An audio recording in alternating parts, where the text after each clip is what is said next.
She stood in front of an entire town that looked at her like she was nothing. Every man turned away, every whisper cut deeper than a blade. Then one stranger walked toward her. And what happened next changed the entire frontier forever. If you've ever been counted out, overlooked, or told you weren't enough, this story is for you. Stay until the very end. Drop a like and comment the city you're watching from. I want to see how far the story travels. 1. The morning they lined the women up in Red Hollow's town square, the sky was the color of old bone, pale, cold, and offering nothing. It was the kind of February sky that didn't pretend, no warmth hiding behind the clouds, no suggestion that spring was coming any time soon. Just flat, grey light, pressing down on the rooftops of a frontier town that had been scraped out of hard earth by harder people, most of whom had stopped expecting much from either the land or the weather a long time ago. Mara Whitlock stood at the far end of the row. She hadn't planned on being lost. She hadn't planned on being here at all if she was honest with herself. And honesty was one of the few things she'd managed to keep through the wreckage of the past several years. She'd come to Red Hollow with a worn leather satchel, a toolbox that weighed more than some children, and the kind of quietness that settles into a person when they've learned that speaking up doesn't always help. She was 34 years old. In frontier terms, that was late. In human terms, it was nothing.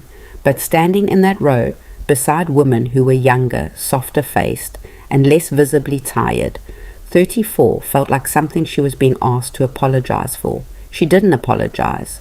She stood straight, hands clasped in front of her, and watched the men work their way down the line. There were 10 women. There were 10 settlers. That was how these arrangements worked, organized by the Town Settlement Committee, presided over by Reverend Aldous Pratt, who had the face of a man who believed deeply in the goodness of people so long as they met a certain standard of it. The women had traveled, some from as far as 3 states east. The settlers were local, men who'd built claims and needed partners to help hold them. It was practical. Mara understood practical. What she hadn't fully accounted for was how practical could still manage to be humiliating. The first man, tall, square-jawed, smelling faintly of pine resin, walked the line slowly, the way a buyer walks a stable. He paused at each woman, said something quiet, received a response, moved on. When he reached Mara, he looked at her for approximately 3 seconds, then continued walking. The second man did the same. The third didn't even fully stop. Mara kept her face still. She had practiced at keeping her face still.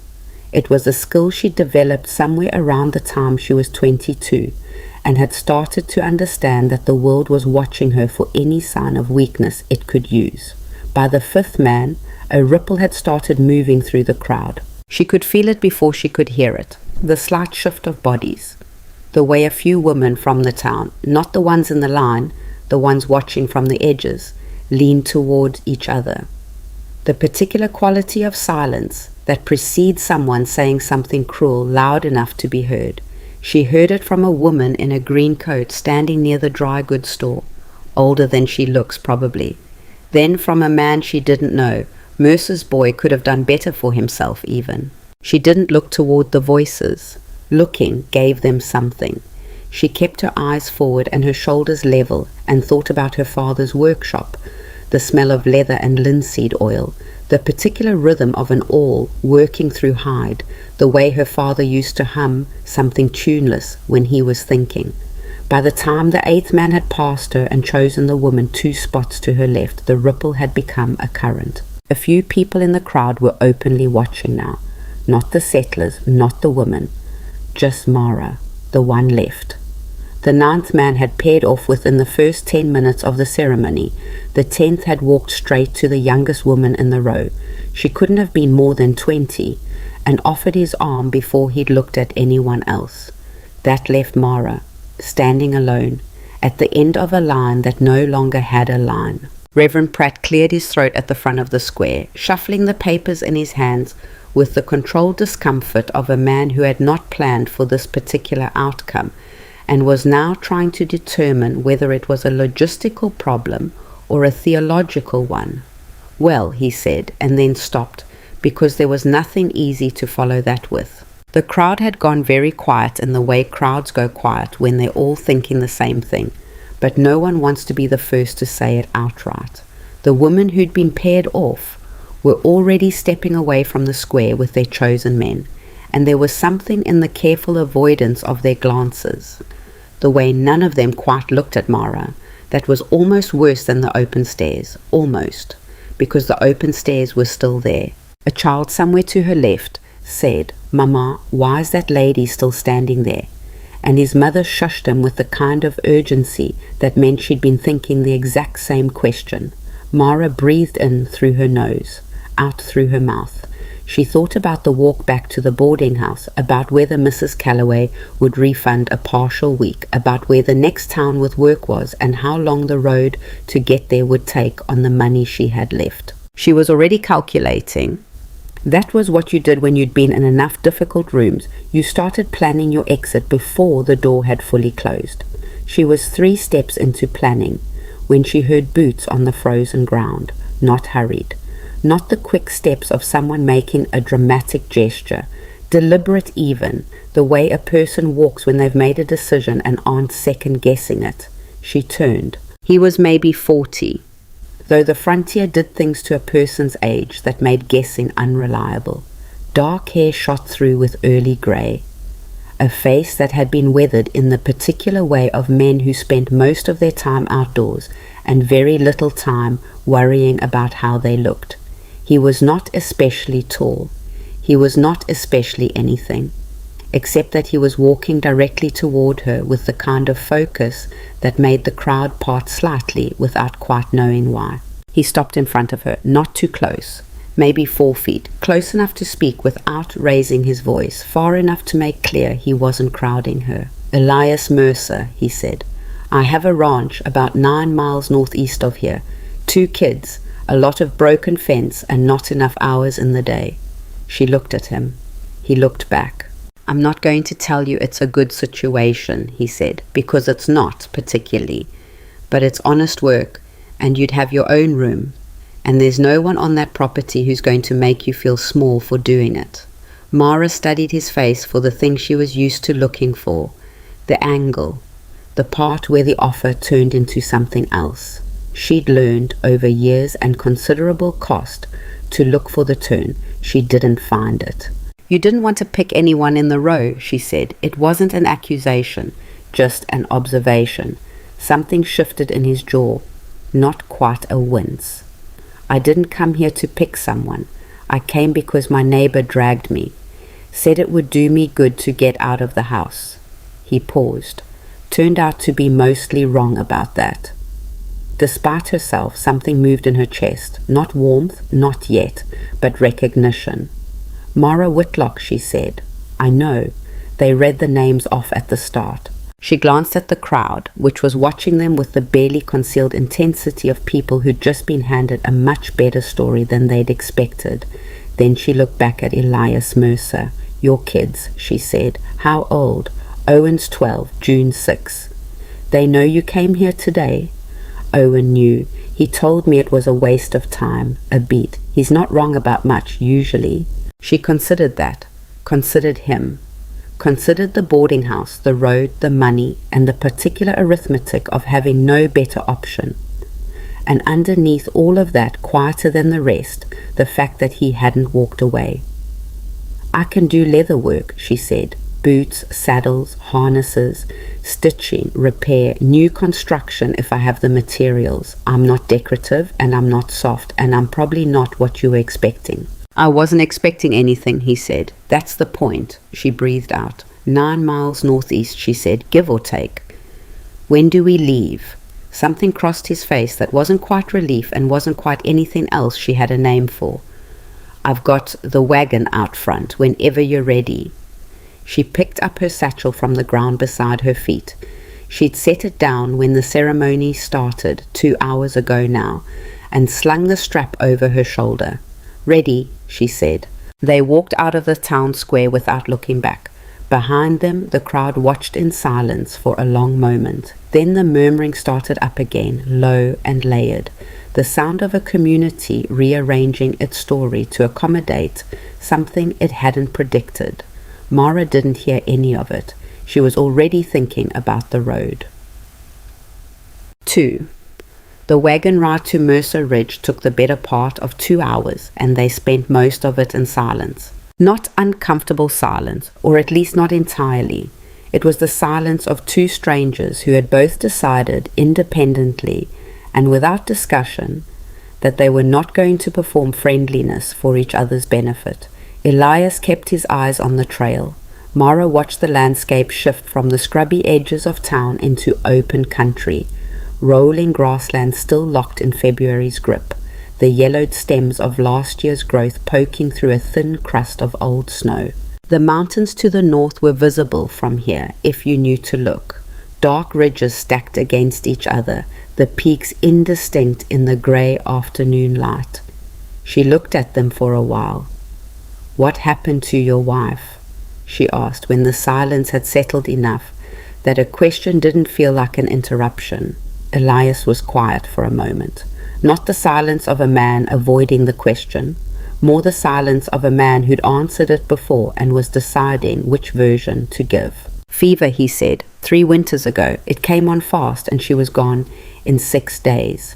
He paused. "June doesn't remember much. Owen remembers everything." Mara nodded. She didn't say she was sorry. She'd been on the receiving end of enough automatic condolences to know they didn't do much for anyone. "My father died 4 years back," she offered.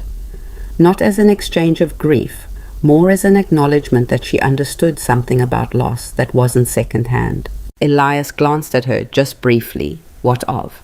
A broken heart, mostly. She said it without irony. He'd spent 30 years building a livelihood and someone took it from him inside of 6 months. Some men can recover from that kind of thing. My father wasn't built that way. The wagon jolted over a frozen rut in the trail, and she gripped the sideboard. "Who took it?" Elias asked. "County assessor. Said my father owed back taxes he didn't owe. By the time we figured out the paperwork had been manipulated, the shop had been sold, and there was nothing to go back to." She looked at the mountains again.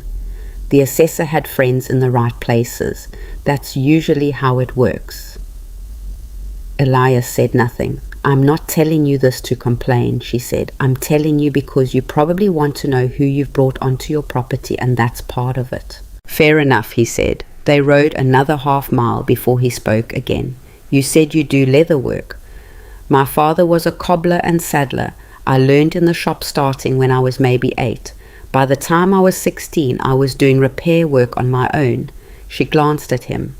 "Most people, when they find that out, assume I only do the easy work, stitching, patching. What do you actually do?" "Everything. Boot construction from rawhide, custom saddle fitting, harness repair. I've done some bridle work and a few pieces of decorative tooling, but I'm better at functional work than decorative." She paused. "I'm honest about what I'm good at." Elias made a sound that might have been approval, though it was quiet enough she couldn't be certain. "There's plenty of functional work at the ranch," he said. "Half my equipment is held together with things that aren't working the way they should. I'll take a look at it. I'm not asking you to—" "I know. I'm offering." Another silence. Different from the first one somehow. The mountains were closer now. She could make out individual trees on the lower slopes, dark against the snow. "Owen's going to be difficult," Elias said abruptly, like he'd been holding it back and decided he shouldn't.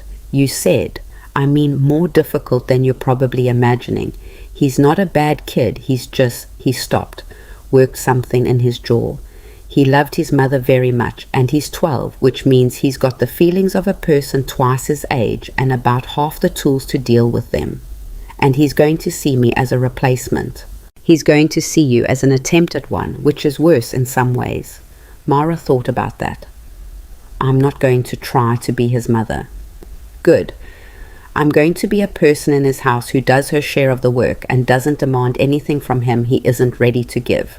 Elias looked at her then, a real look, not the quick glances he'd been allowing himself. She met it. "That's more thought out than I expected," he said. "I've spent 34 years being underestimated," she said. "I've had a lot of time to think." Something in his expression shifted, not pity, which she would have resented, but something that looked closer to recalibration. He returned his eyes to the trail. Neither of them said anything else until the ranch came into view. 3. Mercer Ridge was not what she'd imagined, which meant it was slightly worse. The house itself was solid. She could see that even from a distance. 2 stories of weathered timber with a covered porch that ran the width of the front, a stone chimney leaking a thin thread of smoke. Someone had taken care with the construction years ago. Someone had put in the work to make something that would last. The years since hadn't been as kind. A length of fence along the western side had partially collapsed and been propped back up with what looked like raw branches. Not a repair, just a delay. One of the outbuildings, a barn or a storage shed, had a roof that sagged on the left side with the patient inevitability of something waiting to fail. The yard between the house and the outbuildings was rutted and mud frozen, strewn with the particular debris of a property where there was too much to do and not enough people to do it. Elias pulled the wagon up in front of the porch and climbed down. Mara climbed down on her own side without waiting. Standing in the yard, she did what she'd learned to do when entering any new space. She catalogued the fence situation, the roof, the state of the porch boards. 2 of them had soft spots she could see from here. The woodpile to the right of the house, which was lower than it should be in February. None of it was unfixable. That was what she held on to. The front door opened. June came out first. 6 years old, dark-haired like her father, wearing a dress that was slightly too short in the hem and wool stockings that had been darned at the knee. She stopped at the edge of the porch and looked at Mara with the frank, uncomplicated assessment of a child who hasn't yet learned to hide curiosity behind politeness. "Are you the lady?" June asked. "I'm a lady," Mara said. "I'm not sure if I'm the specific one you're thinking of." June processed this with appropriate seriousness. "Papa said a lady was coming." "Then probably me, yes. You've got a big bag." "I've got tools in it." June's eyes went wider. "What kind of tools?" "Leather tools mostly. Awls and needles and thread, and a few knives for cutting." "Can I see?" June.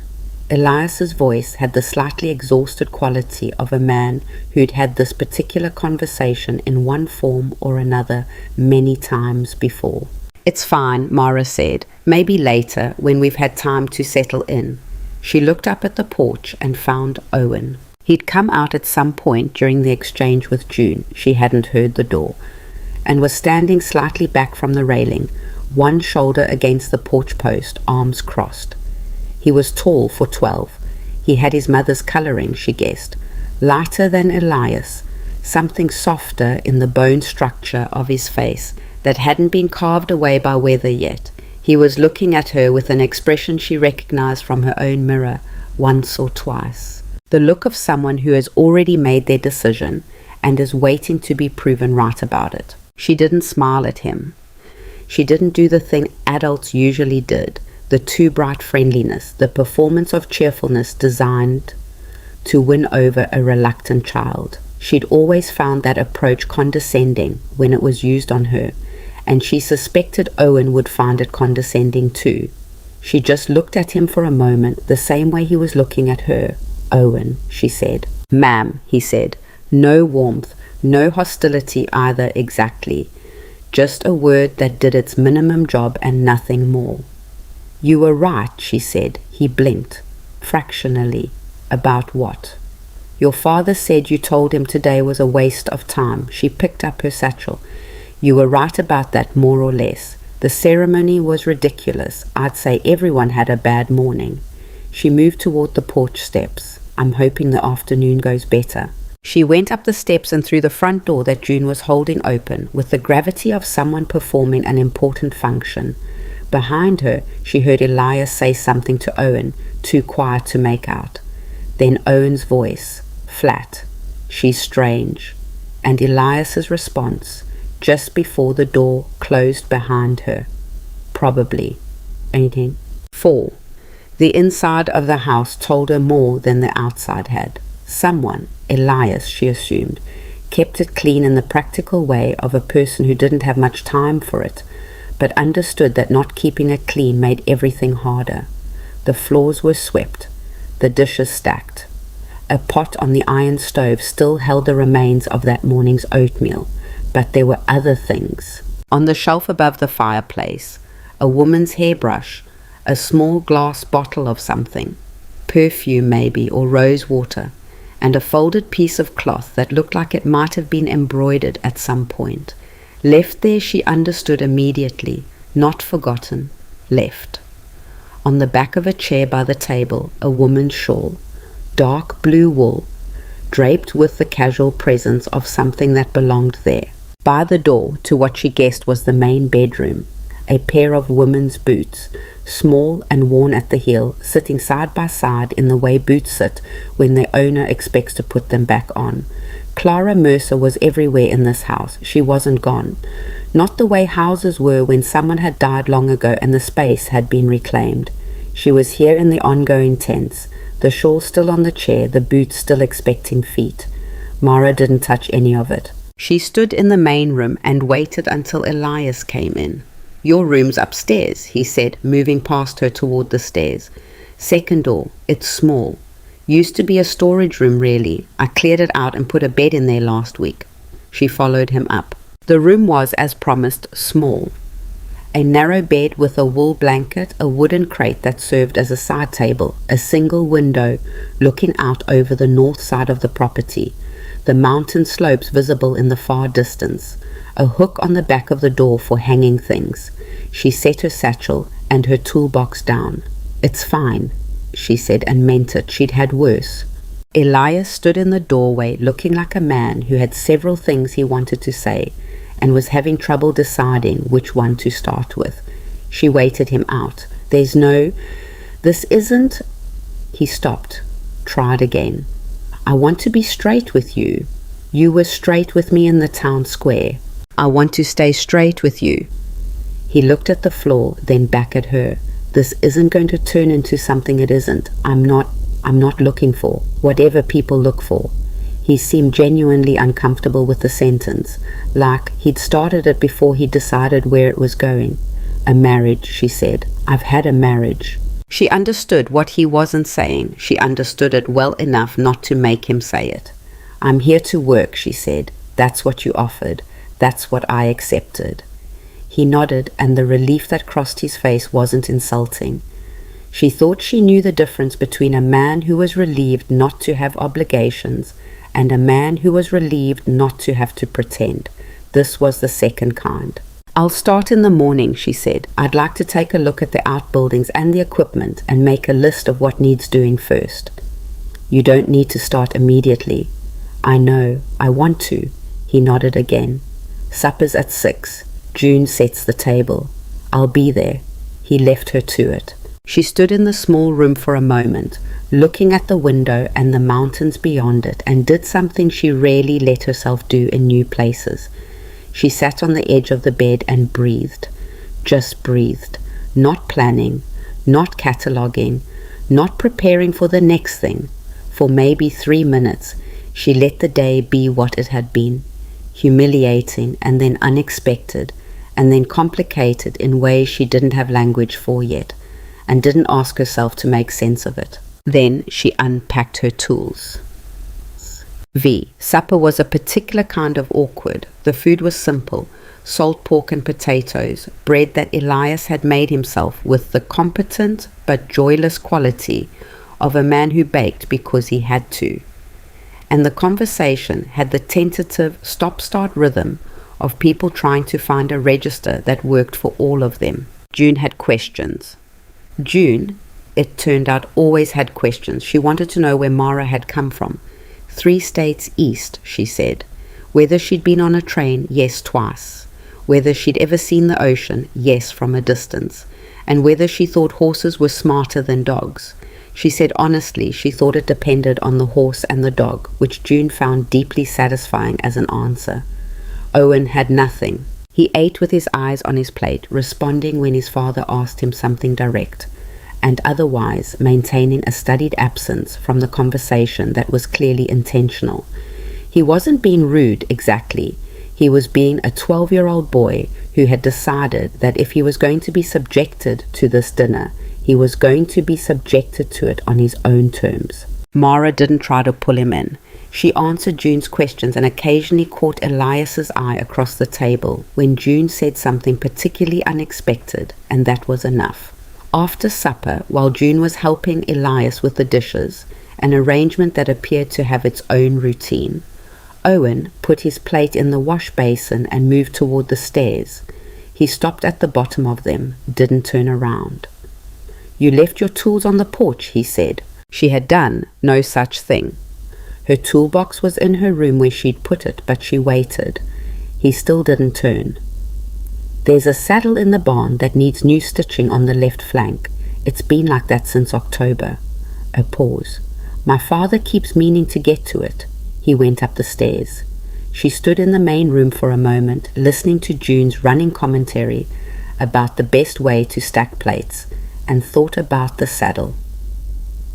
6. She found it the next morning before anyone else was up. The barn was cold and dark and smelled of horses and hay and the particular sweetness of old leather, a smell that lived in her memory more reliably than almost anything else. She lit the small lantern she'd brought from the house and held it up. The saddle was hanging on the fourth peg along the left wall. It was a good saddle, she could see that immediately. Old certainly, but well made in the way of things that were built to last, rather than to look impressive. The leather had been oiled and cared for at some point, though it had been a while, and along the left flank, just as Owen had said, the stitching had separated. A 5-inch run of thread that had given way, leaving the leather to gape slightly. She took it down and brought it to the work area at the back of the barn, a rough bench that someone had clearly used for this purpose before, given the scratches and the residual smell of leather oil embedded in the wood. She opened her toolbox. There was a particular satisfaction to this. The familiar weight of the awl in her hand, the way she knew instinctively which needle for which thread, the way her hands remembered the motion of the work before her mind had fully caught up to the morning. She was 3 inches into the repair when she heard the barn door. Owen stood in the entrance, carrying a bucket, presumably heading for the water trough, and stopped when he saw her. She kept her hands moving, pushing the needle through the second hole. "You found it," he said. "You told me where it was." He came further into the barn, slowly, the way a person moves when they don't want to appear interested.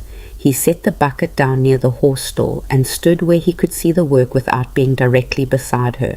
She let him watch. "That was my mother's saddle," he said after a while. She stopped, looked at him. "I know," he said before she could ask. I'm not saying you shouldn't touch it. It needs fixing. He stopped, looked at a point somewhere above her left shoulder. "I just wanted you to know." "Thank you for telling me," she said. She went back to the work. She took more care with the next stitch than she'd taken with the ones before, which had been careful already. She used the thread she'd brought from home, the good stuff, made to hold even in wet conditions. She matched the angle of the existing stitches as closely as she could, picking up the pattern of the original maker. "You're following the original stitch," Owen said. He'd moved a little closer, though he probably hadn't noticed doing it. "It would be wrong not to," she said. "Someone put a lot of work into the saddle. I'm not replacing it. I'm continuing it." He was quiet for a long moment. She heard the horse in the nearest stall shift its weight, heard the creak of the wood. "She used to ride every Sunday," Owen said, "even in winter sometimes, if it wasn't too bad. She said the ranch looked different from horseback. I imagine it does. I haven't." He stopped. "Nobody's ridden it since." She finished the stitch, pulled the thread tight, examined the seam. Clean, consistent, holding. "That doesn't have to mean anything," she said. "You can keep it hanging on the peg if that's what you want, or you can ride it when you're ready. Either way, it'll hold." She set the saddle down and began to clean her tools. Owen stood there for another moment. Then he picked up his bucket and went to fill it. He didn't say anything else, but he didn't leave until she did. 7. The first week passed in the way of hard work. It moved slowly while she was in it and disappeared entirely when she looked back. She settled into the rhythms of the ranch the way she'd settled into every difficult situation she'd encountered, not by trying to belong, but by making herself useful in ways that were hard to argue with. The fence along the western pasture was her first project. Elias had looked mildly alarmed when she'd appeared at the broken section with tools and timber, but she'd explained what she intended to do, and he'd helped her do it, and by the end of the second day, it was solid.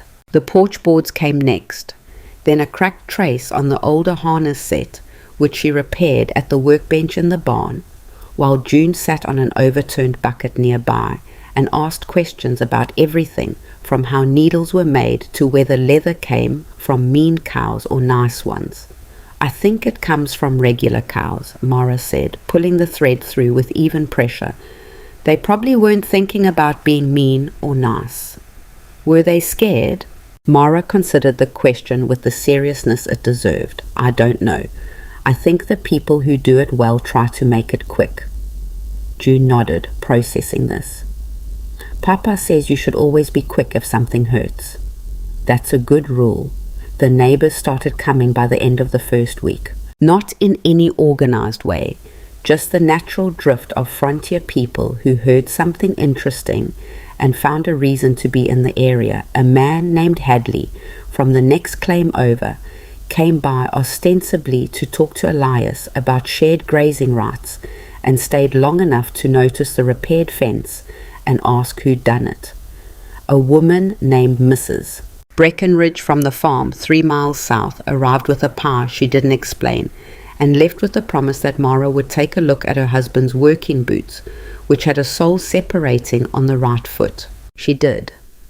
The boots were bad, not just the sole but the stitching along the welt, which had been damped too many times and was beginning to rot. She told Mrs. Breckenridge this, and Mrs. Breckenridge looked at the boots and then at Mara, and said her husband had told her the same thing, and she'd been trying to get him to address it for 3 months. "He'll lose the boot entirely if he doesn't," Mara said, "and a man without a working boot in February is a man who's going to lose days of work." Mrs. Breckenridge pressed her lips together in the expression of a woman who had been saying this exact thing and finding it unheard. "If you could fix it, bring the boots tomorrow and I'll fix them." She paused. "What can you spare for payment? I'm not going to tell you a number if you don't have it." Mrs. Breckenridge mentioned a figure, modest, genuinely modest, and Mara agreed to it, and that was the first transaction conducted on Mercer Ridge that wasn't directly related to the ranch itself. Elias, who had been within earshot, didn't say anything until Mrs. Breckenridge's wagon was out of the yard. "You don't have to give them a deal," he said. "You're worth more than what she's paying." "I know what I'm worth," Mara said, going back toward the barn. "But she's not lying about what she has, and a man with a broken boot in February is a real problem." She stopped at the barn door and turned back. "Besides, I need the practice." He raised an eyebrow. "I haven't had a regular shop in 2 years," she said. "I've done repair work here and there, but you get rusty. I'd rather work for less and work well than charge more and second-guess myself." He looked at her for a moment. "You're unusual," he said, not unpleasantly. "Yes," she agreed. "I've been told." 8. It was at the end of the second week that she first heard the name Judge Hale. She was in town, Red Hollow, the first time she'd been back since the day of the pairing ceremony, picking up a spool of heavy wax thread and a new awl handle from the general store. Elias had offered to come with her. She'd said she was fine on her own, which she was. The town received her differently this time. Not warmly, not exactly, but with the particular quality of attention that places give to people they've revised their opinion of.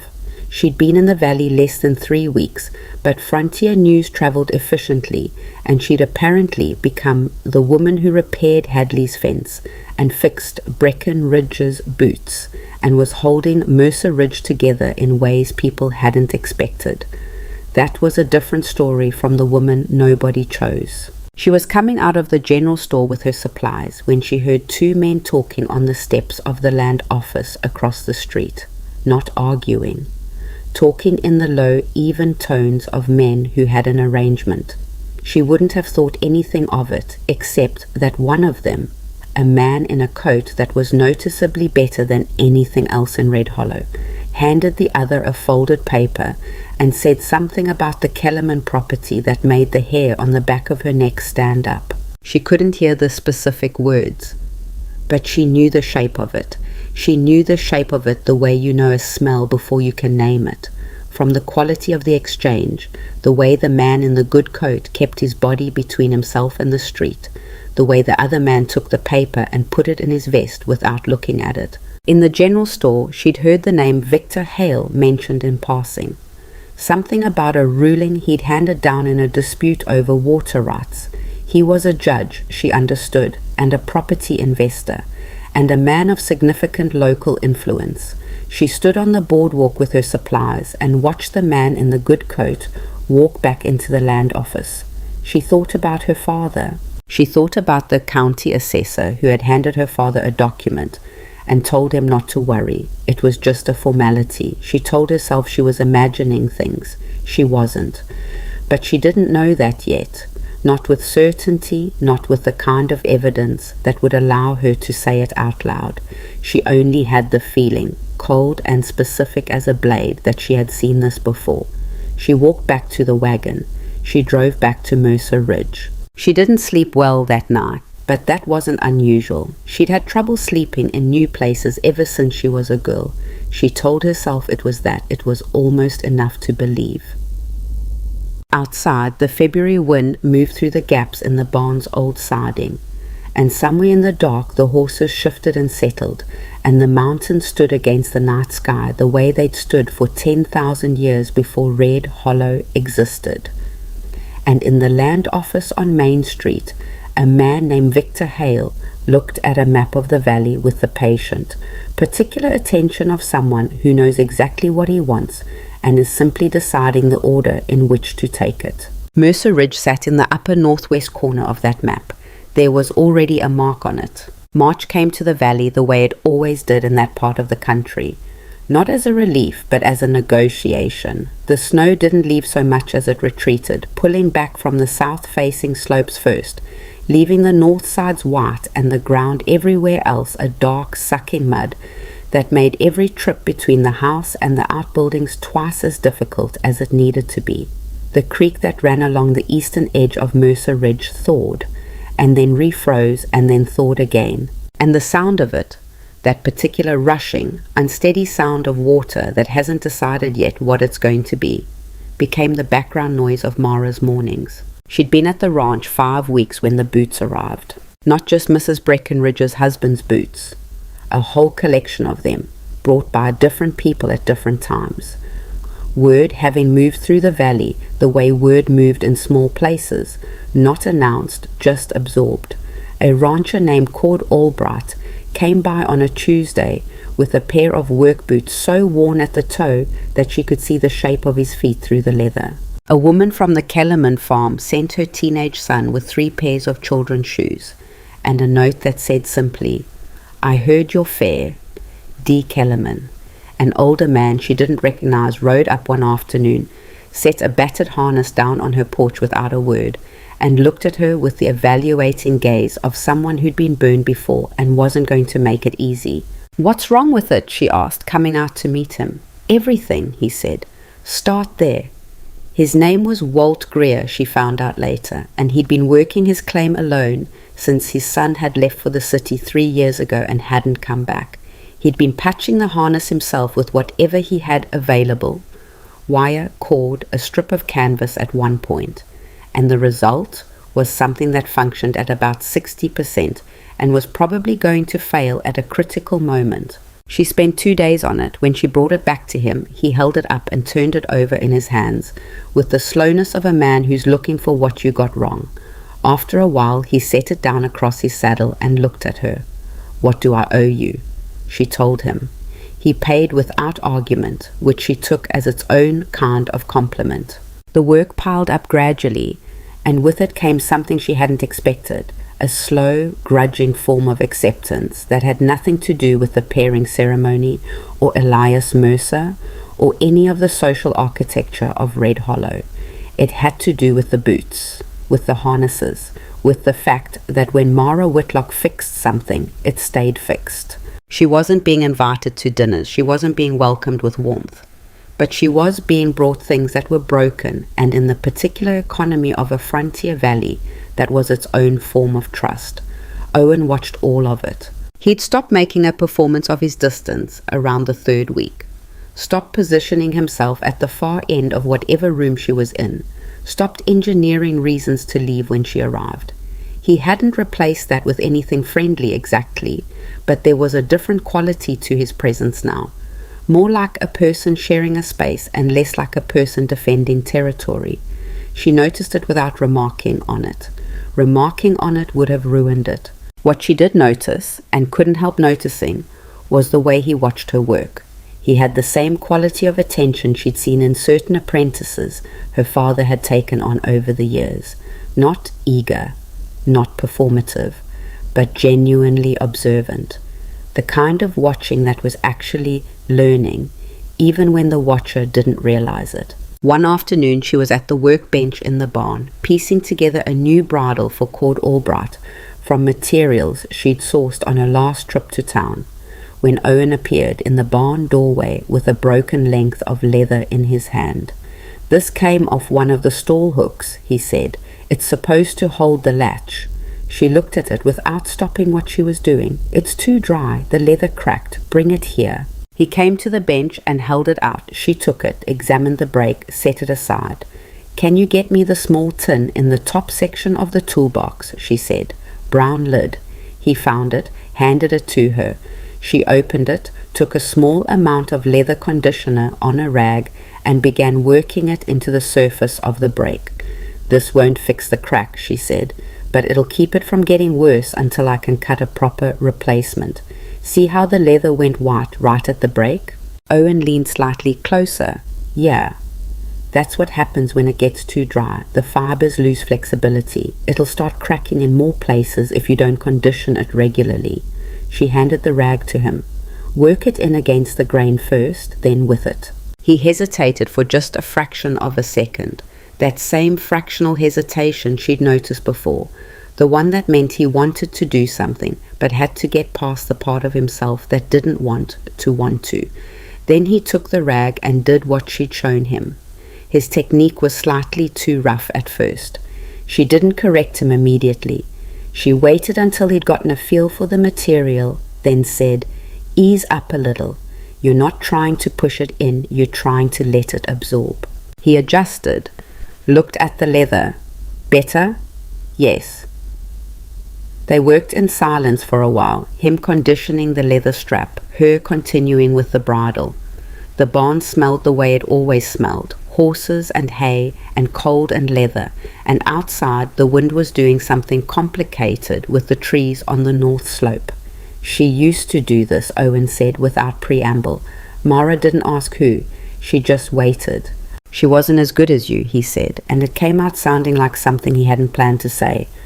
"She didn't know the technical parts, but she used to come out here and work on stuff anyway. She said it was good for thinking."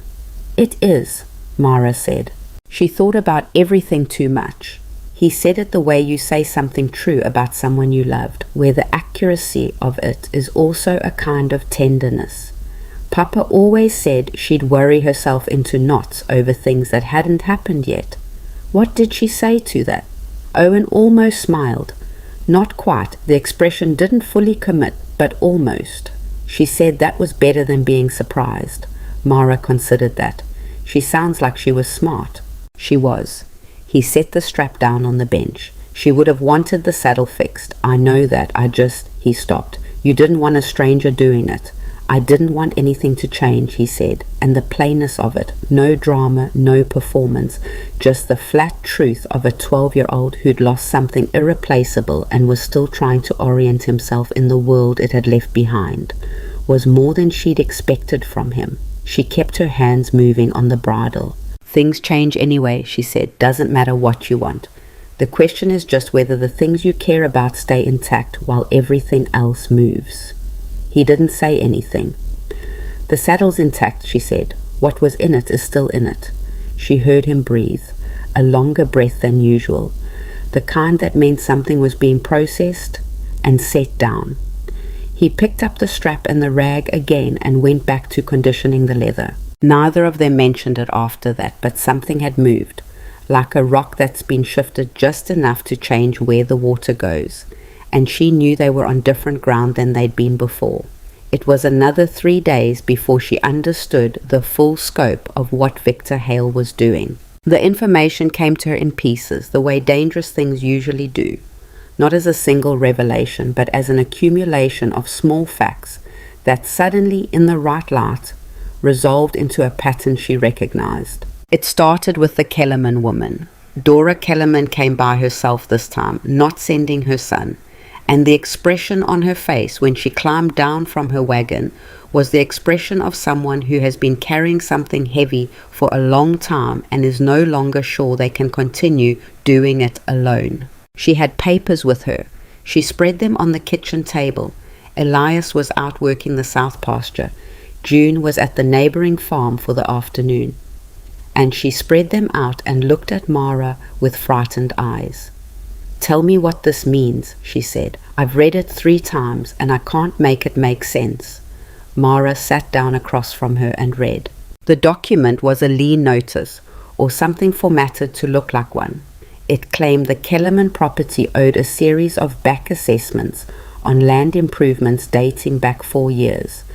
Assessments that had apparently not been recorded in any of Dora Kellerman's records because, as the document put it, they had been administered under a supplementary district classification that hadn't required individual notification. Mara read it twice, then a 3rd time. "Have you ever seen this classification before?" she asked. "Never," Dora said. "Ezra, my husband, he went through every piece of paper we've got going back to when we filed the claim. Nothing like it." "Who signed it?" Dora pointed to the bottom of the document. The signature was a judge's. She could read the title clearly. Victor J. Hale, District Presiding Judge and Land Commissioner. The cold thing moved through her again, sharper this time. "When did you receive this?" 2 weeks ago. There was a man at the door, not from around here. He said it was a formality, just a notice, that we had 30 days to respond in writing to the district land office. Dora pressed her hands flat on the table. 30 days, Mara, and if we don't respond correctly, and I don't even know what correctly means, it says here they can begin seizure proceedings. Mara looked at the figure listed as the outstanding amount. It was substantial. Not impossible, but substantial. The kind of figure that would require selling equipment or livestock to cover, which would then compromise the farm's ability to function, which would then create further debt, which was, of course, the point. She had seen this before. She had seen this in her father's hands almost a decade ago. The same type of language, the same structure of a claim that was just plausible enough to require expensive rebuttal, the same 30-day window that was meant to look reasonable while actually being designed to expire before anyone could mount a proper response. "Is this the only one?" she asked. "In the valley, I mean. Do you know of anyone else who's received something like this?" Dora's face told her the answer before her mouth did. Hadley got one, and I think the Greers too. Walt Greer mentioned something at the feed store last week, but he wouldn't talk about it directly. 3 ranches. She thought about the man in the good coat outside the land office. She thought about the mark on the upper northwest corner of whatever map Hale was working from.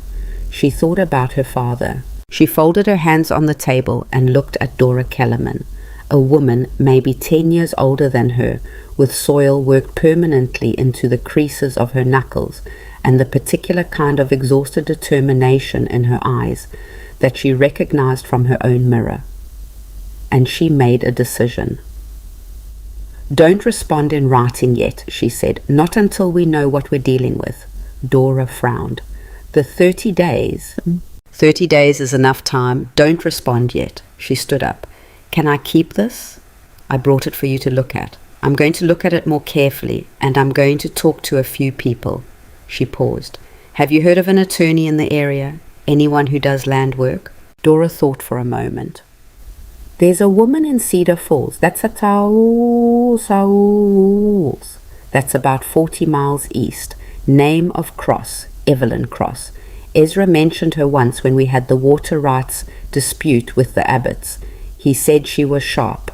Mara filed the name carefully. "Go home," she said. "Don't talk to anyone from the land office without me present if you can help it. And tell Ezra to keep copies of everything, deed, original claim, every tax receipt you've ever received." Dora looked at her with the particular look of a person who'd come hoping for reassurance and had instead received something better and more unsettling. Someone who understood what was happening and was going to do something about it. "You know what this is?" Dora said. It wasn't quite a question. "I've seen something like it before," Mara said. She didn't elaborate. Dora didn't push. That evening, after supper, after June had gone to bed, and Owen had retreated upstairs with the book he was currently reading in the deliberate, focused way he approached most things, Mara sat down at the kitchen table across from Elias and put Dora Kellerman's lean notice between them.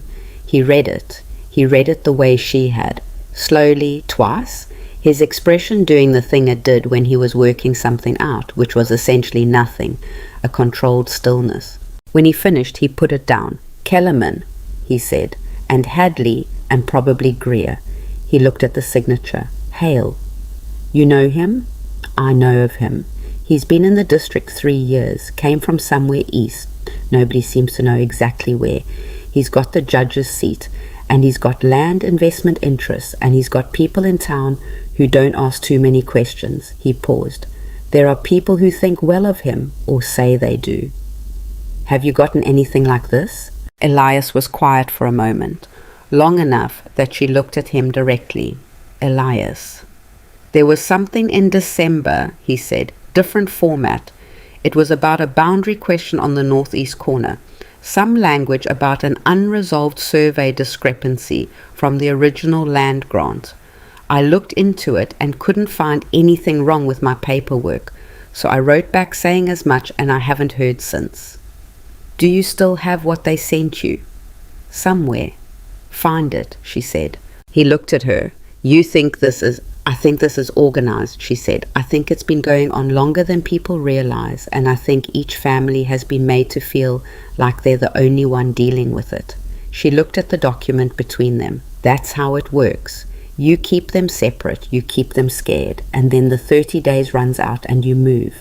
Elias sat back in his chair. The kitchen was quiet except for the stove. Outside, the wind had picked up. "What do you want to do?" he asked. The question surprised her briefly. Not that he'd asked it, but the way he'd asked it. "What do you want to do?" Not "what should we do?" Not "what do you think?" Like she was the one who should be deciding. She realized after a moment that he wasn't being deferential. He was recognizing something. He'd seen in the past 5 weeks the way she worked and the way she thought and the way she held on to a problem until she understood it from every angle. He was offering her the space to lead. She breathed in. "First, I find the attorney in Cedar Falls," she said. "Evelyn Cross. I need someone who knows land law and isn't already in Hale's pocket." She touched the edge of the document. "Second, we need to get the affected families talking to each other, all of them, because I guarantee they're not, and that's exactly what Hale is counting on." Elias nodded slowly. "Third," she said, "we need to find out if any of these claims have any legal basis at all, even a thin one. Because if there's anything real here, we need to know before we push back or we'll push in the wrong direction. And if there's nothing real." She looked at the signature at the bottom of the document. Victor J. Hale, District Presiding Judge and Land Commissioner. Then we need to understand exactly how far this goes, she said, and find someone with the authority to end it. The wind moved along the eaves of the house. Somewhere in the barn, one of the horses made a sound, not distress, just presence. Elias picked up the document and looked at it one more time. My neighbor was wrong, he said, about the ceremony being a waste of time. She looked at him. Bringing you here, he said, setting the paper down again. It wasn't a waste of time. It wasn't the kind of thing that needed a response, and she didn't give it one. But she didn't look away either, and they sat there for a moment in the kitchen's warmth, with the lean notice between them and the February wind outside, both of them knowing that something had shifted in the way things were arranged, and neither of them entirely sure what came next. Mara picked up the document, folded it carefully along its original crease. I'm going to Cedar Falls on Thursday, she said. I'll need the wagon. You'll have it, he said. She went upstairs. She lay in the narrow bed in the small room and looked at the ceiling, and did not sleep for a long time. The mountains were out there somewhere in the dark, the same as always, patient, unchanged, standing the way things stand when they're not in any hurry because they know what they are and they've already decided to outlast everything else. She thought about her father, about the papers, about 30-day windows and supplementary district classifications, and a man in a good coat who'd handed something to someone on the steps of a land office and walked back inside. She thought about Dora Kellerman's hands flat on the table, Walt Greer's silence at the feed store, Owen's mother's saddle hanging on the fourth peg waiting.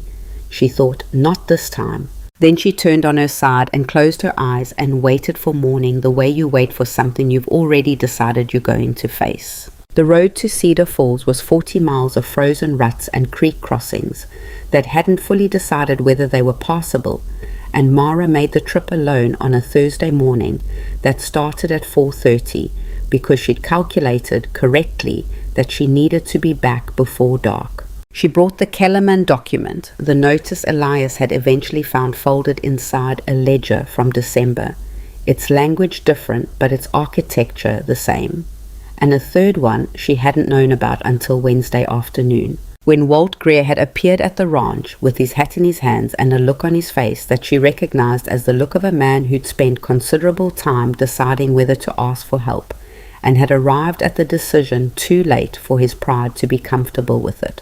Dora Kellerman told Ezra, who told me you were looking into it, he said, standing on the porch. Come in, she said. He had his document in his coat pocket, folded so many times it had gone soft at the creases. Same structure, same 30-day window, different dollar amount, higher because his property was larger, and a different pretext, something about an unresolved mineral rights classification from the original territorial survey. She laid all three documents side by side on the kitchen table and looked at them for a long time. Same language in the key passages, same jurisdictional reference to a district commission that, as far as she could determine, had no publicly accessible record, same signature. How many more are there? She asked Greer. He turned his hat in his hands. I know of 2 others, maybe more. People don't talk about these things. You feel like a fool, getting caught by something you should have seen coming. You didn't get caught, she said. You got targeted. There's a difference. He looked at her for a moment with the evaluating expression she remembered from the first day he'd brought his harness. You're sure about that? I'm sure enough to drive 40 miles on Thursday, she said. She drove 40 miles on Thursday. Evelyn Cross kept her office above the feed merchant on Cedar Falls Main Street, accessible by an exterior staircase that was slick with residual ice and required attention on the way up. The office itself was 2 rooms. A front room with a desk and bookshelves built floor to ceiling on every wall, and a back room whose door was closed and whose purpose Mara didn't ask about. The bookshelves were not decorative. They were the bookshelves of someone who used them. Evelyn Cross was maybe 45, with grey coming into her dark hair, and the kind of posture that suggested she'd spent years in rooms where she had to take up space deliberately or be ignored. She was reading something when Mara came in, and she finished the sentence before she looked up. "You're not from Cedar Falls," she said. "Red Hollow, Mercer Ridge." Mara set the documents on the desk. "I was told you're sharp." Cross looked at the documents, then at Mara. "Who told you that?" "Ezra Kellerman, through his wife." Something shifted in Cross's expression, recognition, and with it a slight tightening around the eyes. She picked up the Kellerman document first and read it, then the others in order, with the concentrated speed of someone who knew what she was looking for. She set them down. "How many properties?" she asked. "5 confirmed, possibly more. All in the Red Hollow Valley? All north of the creek line, Upper Valley?" Cross sat back. "Do you know what the Upper Valley has in common as a geographic area?" Mara thought about the map she'd been building in her head since the night Dora Kellerman had spread papers on her table. Water access. The north tributary runs through most of those properties, and the rail survey from 2 years ago. The proposed line goes through the northern corridor. Cross looked at her steadily. "You've thought about this?" "I've had cause to." "The rail line," Cross said. "If it goes through as proposed, the land values in that corridor will increase substantially, possibly triple, depending on what the company decides to build out." She touched the top document. "And if certain properties have been acquired at distressed prices prior to that announcement, he buys them for nothing after the liens force a sale," Mara said. "And then he's sitting on land worth 3 times what he paid. That's the theory. Is it a good theory?" Cross was quiet for a moment. "It's a theory I've seen work before, not in this district, elsewhere." She picked up the documents again, looking specifically at the jurisdictional language. "This commission he's citing, the Supplementary District Land Commission, I've never encountered it in active use. It exists in the Territorial Code, but it's an obsolete instrument. It was established for a specific purpose in the 1840s and has essentially been dormant since." "Can he use it?" "He can claim to use it. Whether a court would uphold it is a different question. But by the time that question gets answered, the 30 days has expired. The property is in seizure proceedings, and the family has either sold or is buried in legal costs they can't afford." Mara looked at the documents on the desk between them. "My father's situation was different in its details, but this is the same thing. I watched the same mechanism work." "What happened to your father?" "He lost everything, and then he died of it." She said it without drama. It was a fact she'd carried long enough that it didn't need anything extra around it. Cross looked at her for a moment. Something moved in her face. Not pity, which Mara would have noted and set aside, but something more like the expression of a person who has been working a problem alone for a long time and has just encountered someone else who's been working the same problem from the other side. "I have 2 other clients in adjacent districts with similar documents," Cross said. "I've been trying to establish a pattern for 4 months." She paused. "I haven't been able to because each family is isolated. They don't talk to each other. The cases don't connect on the surface." "They'd connect if you put them in the same room," Mara said. "Yes," Cross said, "they would." The 2 women looked at each other across the desk. "What do you need from me?" Mara asked. "Time and access," Cross said. "I need to see the original land grants for each affected property. I need sworn statements from each family about the timeline, when they received the documents, what contact they've had with the land office, whether anyone from Hale's office has approached them about selling." She paused. "And I need someone in that valley who can get those families into a room without it getting back to Hale before I'm ready." "I can do that," Mara said. "It's going to make you a target," Cross said. "It wasn't a warning designed to dissuade. It was information offered plainly." "I already live on land he's marked," Mara said. "I'm already a target." Cross nodded once, the way practical people nod when something has been settled. She began making notes. Mara watched her write and thought about the road back.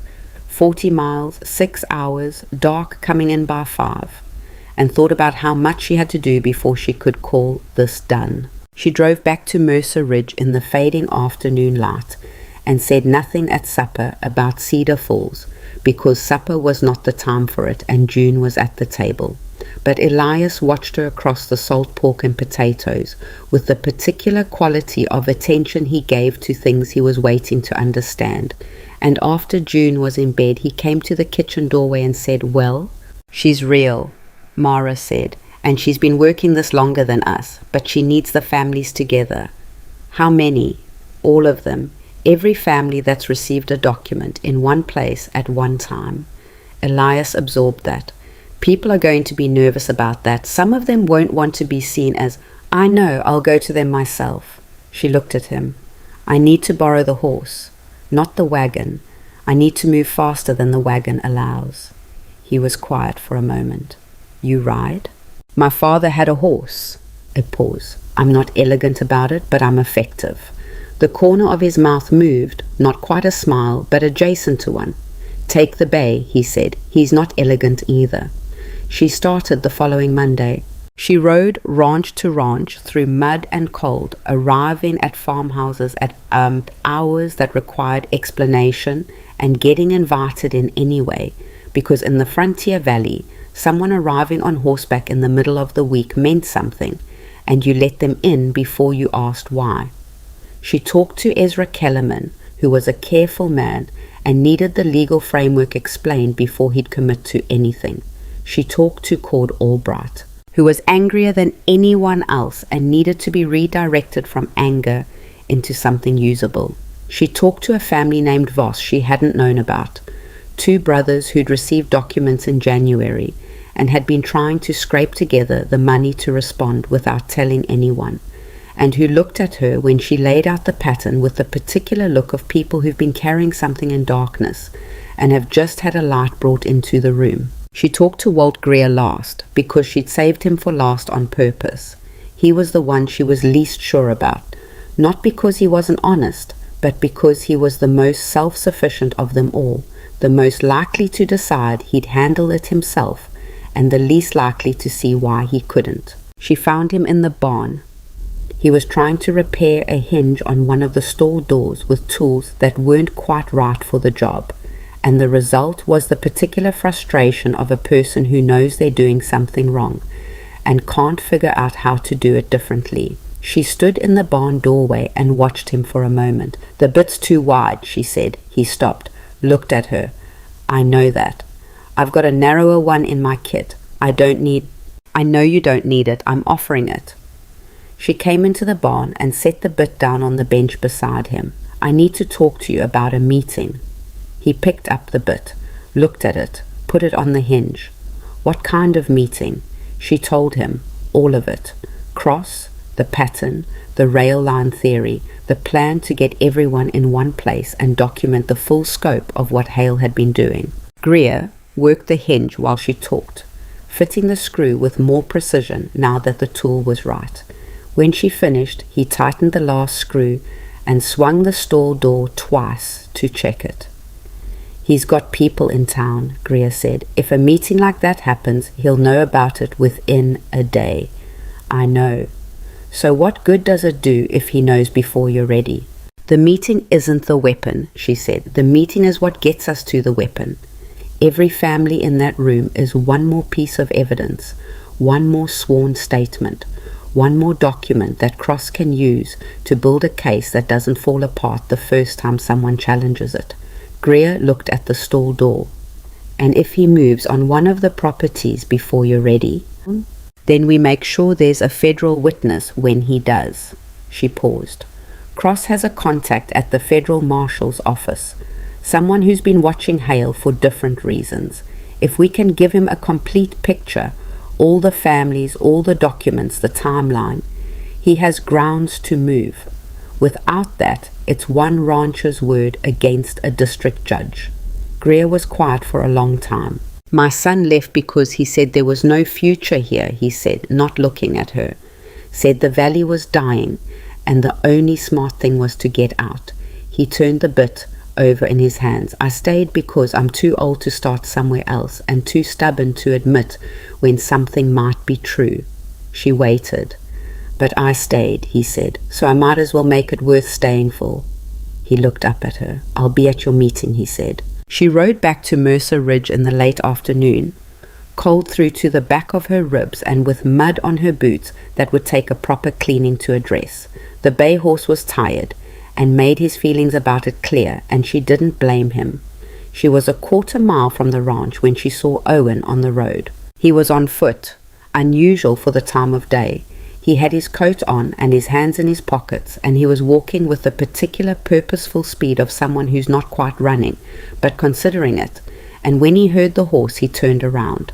His face was wrong, not frightened. Owen didn't go easily to frightened, but something close to it, overlaid with the specific anger of a person who's been frightened and is transmuting it as fast as they can. She pulled the horse up beside him. "What happened?"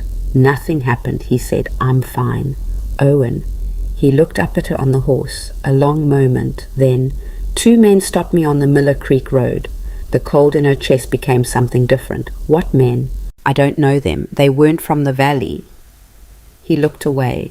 "They asked me if my father had decided to respond to the land notice. I said I didn't know what they meant. They said—" He stopped, pressed his mouth together. "They said he should think about his family before he decided to make things difficult." She swung down from the horse, landed in the mud beside him. She looked at him. He was 12 years old, and he was holding himself very straight, and his jaw was tight in the way of someone trying not to let their face do what it wanted to do. She did not touch his shoulder.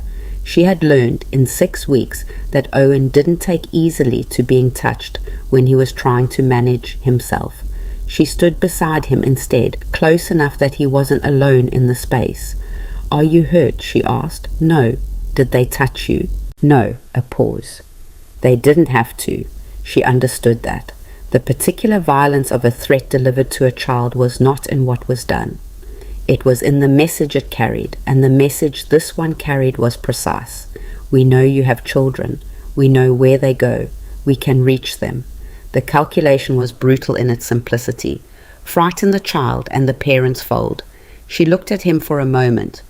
"You did right," she said. "Coming home. Not doing anything else." He looked at the ground. "I didn't do anything. That was the right thing," she said. "Walking away and coming home. That was exactly right." He was quiet. She could see him working with something, the part of him that wanted to have been braver, whatever that would have looked like, wrestling with the part that knew he was 12 and alone on a road with 2 grown men and had come home intact. "Let's go," she said. "I'll walk the horse back." They walked in silence for a while, the horse's hooves soft in the mud between them. "They're trying to scare us," Owen said. He said it the way you test a sentence. "Not sure yet if you believe it." "Yes." "Does it work?" She thought about her father, about the county assessor and the papers, and the way a man's livelihood could be taken from him piece by piece while he stood there trying to find the legal recourse that wasn't coming.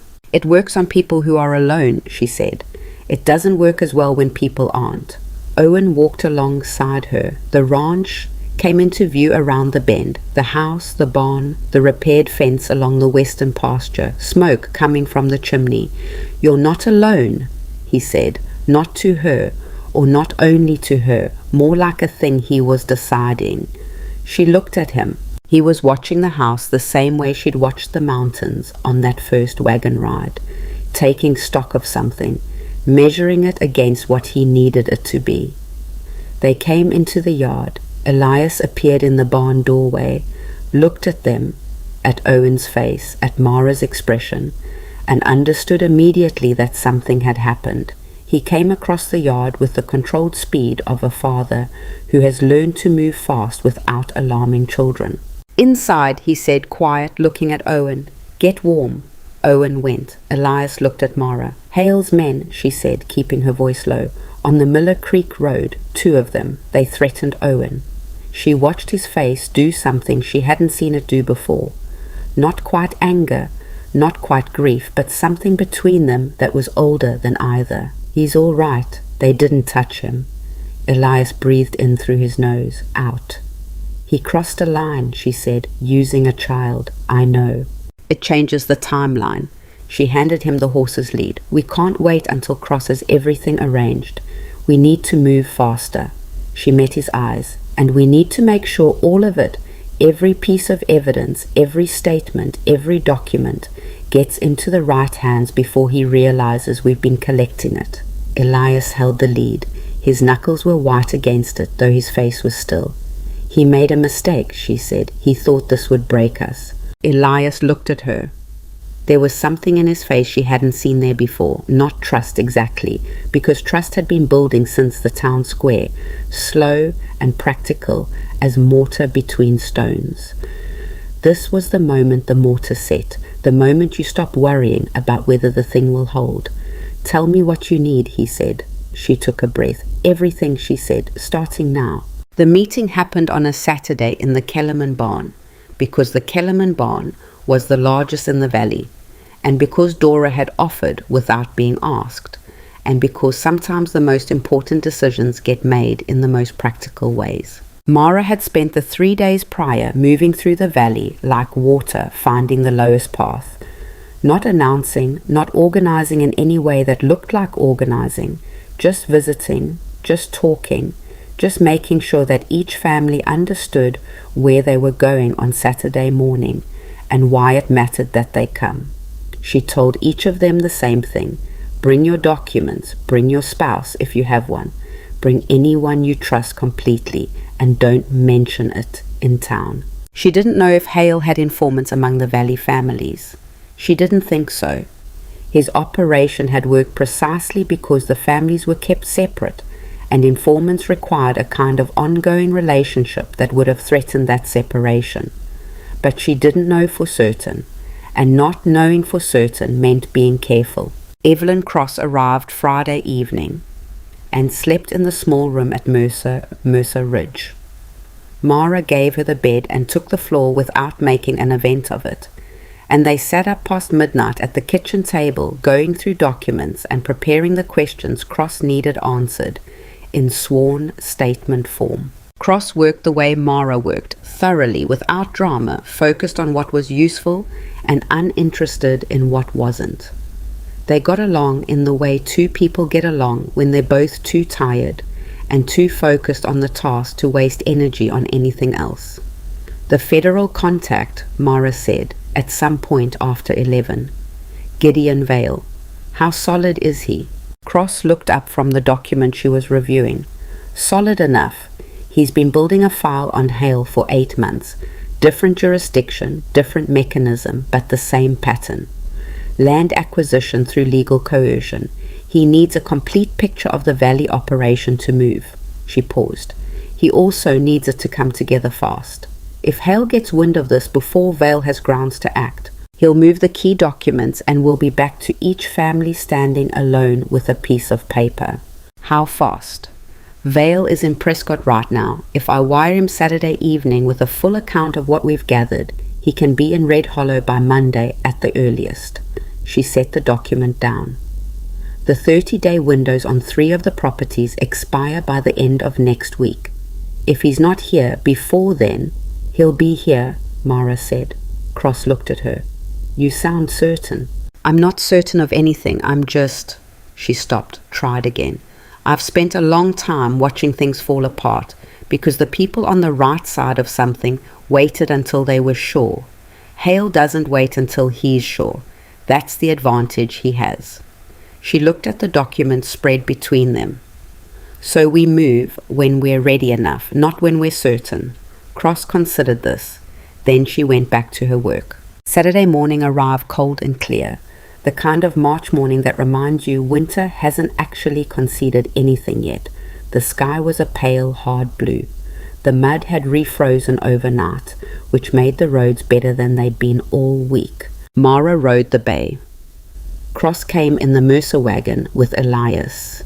June had been left with a neighbor, a woman named Paulson, 3 farms over, who had agreed without explanation because she understood the particular language of a favor asked seriously. Owen had wanted to come. Elias had said no. Owen had looked at Mara. It's not about whether you can handle it, she told him the morning before. It's about what happens if something goes wrong. Your father needs to know you're safe. That's not a small thing. That's the thing that lets him focus. Owen had worked his jaw. What could go wrong? Probably nothing, but if Hale has eyes somewhere we haven't accounted for and he sends men to the ranch while we're gone, I'm not going to be scared of my own property again, Owen said, and the flatness in his voice was not bravado. It was something more settled than that. She'd looked at him for a moment. Then stay, be here, know where the rifle is, and don't do anything with it unless there's no other choice. She paused. That's not nothing, that's something real. He'd stayed. By 9 in the morning, the Kellerman barn held more people than it had probably held at any point in its existence. 11 families in total. Some she'd visited, some who'd heard through the same informal current that had brought them work boots and harnesses to her door over the past weeks. They stood and sat on every available surface, hay bales, fence rails, overturned buckets, a wagon board someone had pulled out to use as a bench.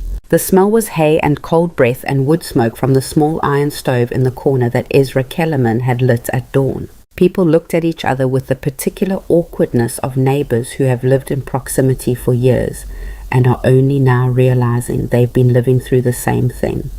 Evelyn Cross stood at the front with her documents and her ledger, and she spoke in the direct, precise way of someone who understood that frightened people needed information more than they needed reassurance. She laid it out, all of it, the obsolete commission Hale was invoking, the rail line survey and its implications for land value, the timeline of document deliveries that mapped together showed a clear sequence working from the most vulnerable properties toward the larger, more defensible ones. She explained what the 30-day windows meant legally and what happened if they expired and what it would cost each family in legal fees to fight it individually. The room got very quiet when she said the last part. Then it got loud. Not panicked, an ace. Or not only panicked, angry, mostly in the way of people who have been patient and careful and law-abiding and have just been told that none of that protected them. A man named Briggs said something about riding to the land office directly that Elias quietly talked him out of. Cord Albright, who Mara had pegged from the beginning as the one most likely to want to do something counterproductive, stood up and said that if the law wasn't going to work for them, then maybe they needed to consider what else was available. Mara let him finish. Then she stood up. She hadn't planned a speech. She didn't have one. What she had was the thing she'd been carrying since the first night Dora Kellerman had spread papers on her table, a clear understanding of what had happened and what the only workable path out of it looked like, and the willingness to say it plainly. Cord, she said, if you ride to that land office with anything other than a legal document in your hand, you give him exactly what he needs. He gets to be the victim. He gets to call in men with actual authority, and the story becomes about your behavior, not his. She looked around the room. That's the trap. That's always been the trap. He's counting on someone breaking. Albright's jaw was tight. So what, we just wait? We don't wait, we move. She looked at Cross. Tell them about Vale.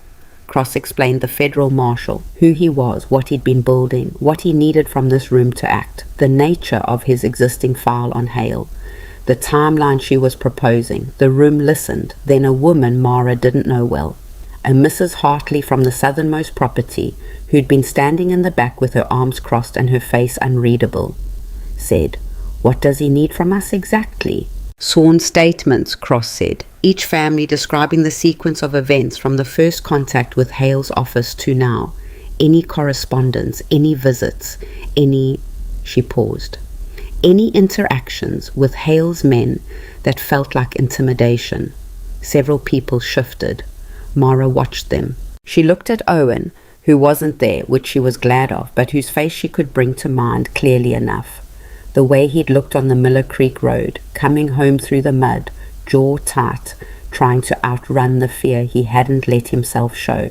He sent men to a 12-year-old boy on a public road last week, she said, to deliver a message to his father about not making things difficult. She said it without her voice changing, but she watched the room change around the words. That's what we're dealing with. That's what he's willing to do. She looked at Hartley, then at Briggs. then at Cord Albright. Every statement you give Cross is one more piece of evidence that this is not a man operating within the law. Every document you've saved is one more nail. And if he moves before this federal man gets here, Briggs asked. My 30 days is up Thursday. Cross is wiring Vale today, Mara said, and your property is not going to be touched before then. She said it with more certainty than she technically had, and she knew it, and she held the room with it anyway, because the room needed something solid to stand on, and she was willing to be that thing for as long as she needed to be. It took 4 hours. 4 hours of statements taken individually. Cross moving from family to family with her ledger, while Dora Kellerman kept coffee going, and people sat with each other in a barn for the first time in years and talked, not about Hale, not always, but about the valley, about their properties, about the things they'd built and the things that had gone wrong, and the specific texture of trying to hold land in a place that could take everything from you in a bad winter. Mara moved through the room the whole time, not sitting, not holding a coffee cup, just present, answering questions when she could, redirecting when she couldn't, catching the small moments when someone started to look like they were going to decide it was too much, and quietly, specifically, giving them a reason to stay. She was talking to the Voss brothers in the corner, the two who'd been trying to handle it alone since January, when she felt someone standing behind her. She turned. The deputy's name was Marsh. She'd seen him in Red Hollow a few times without knowing his name. A young man, maybe 26, with the uncomfortable look of someone occupying a position he'd thought would be one thing, and had turned out to be another. He'd come in through the side door, which meant he'd been careful about being seen arriving. He was holding his hat. He was not in his deputy's coat. Mrs. Mercer, he said.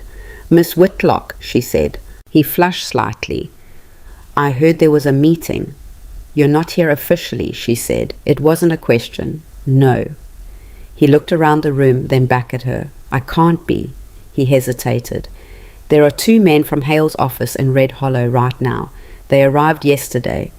I don't know what they're planning, but they're asking questions about the Valley families. Who's been in contact with who, whether anyone's hired legal counsel. She held very still. How long do we have? I don't know. Maybe they're just watching. Maybe they already know about this. He looked genuinely uncertain. Not a man running a calculation, but a man who'd been sitting with something that felt wrong for long enough that he'd decided to do something about it and was now not entirely sure he'd done the right thing. I can't do much officially. Hale's got authority over my position, but I thought, he stopped. I thought you should know. She thought about him for a moment, the risk he'd taken coming here without his coat, without his official capacity, the particular courage of doing something halfway when halfway was all you had. Thank you, she said. She meant it plainly. He nodded, put his hat back on, and left the way he'd come. She found Cross at the back of the barn and told her about the men in town. Cross listened with her pen still in her hand and then said, We need to wire Vale today. Now, not this evening. The telegraph office closes at noon on Saturday. Cross looked at the clock on the Kellerman wall. It was 11:17. Go, Mara said. Cross went, gathering her completed statements into a case with the controlled speed of someone who's been in situations that required quick exits before, and Elias drove her toward town in the wagon at a pace that made the frozen road rattle. The room had noticed the shift in atmosphere. People were moving, gathering their things, the particular tension of people who'd been in one place too long and could feel something coming. Mara stood in the center of the barn and looked at the people around her.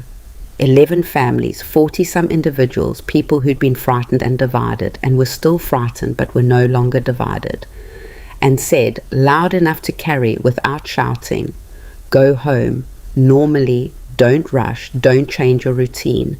Act like this morning was nothing unusual. She paused.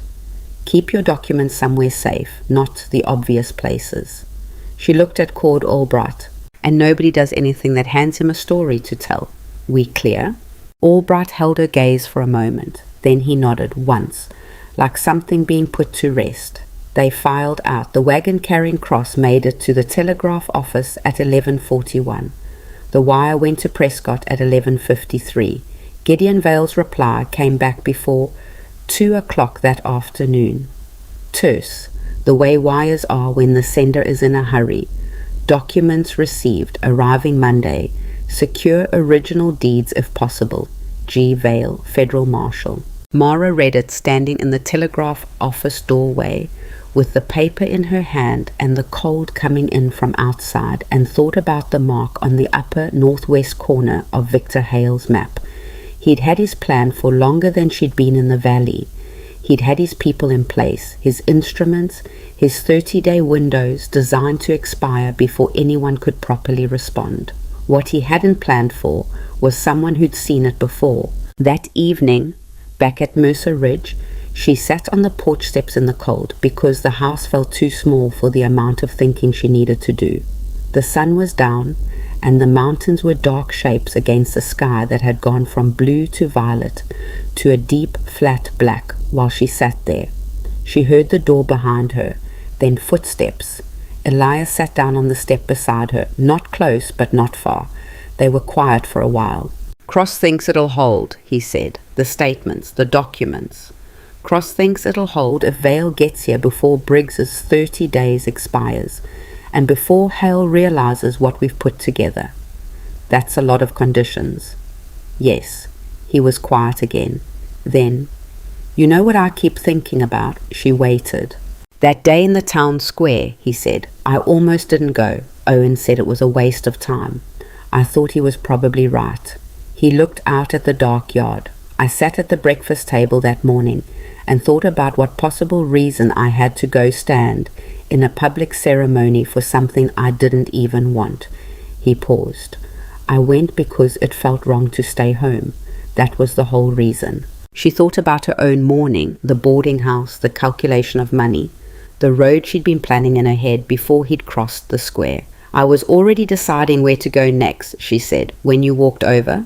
"Where were you going?" She considered. "I don't know, somewhere with work."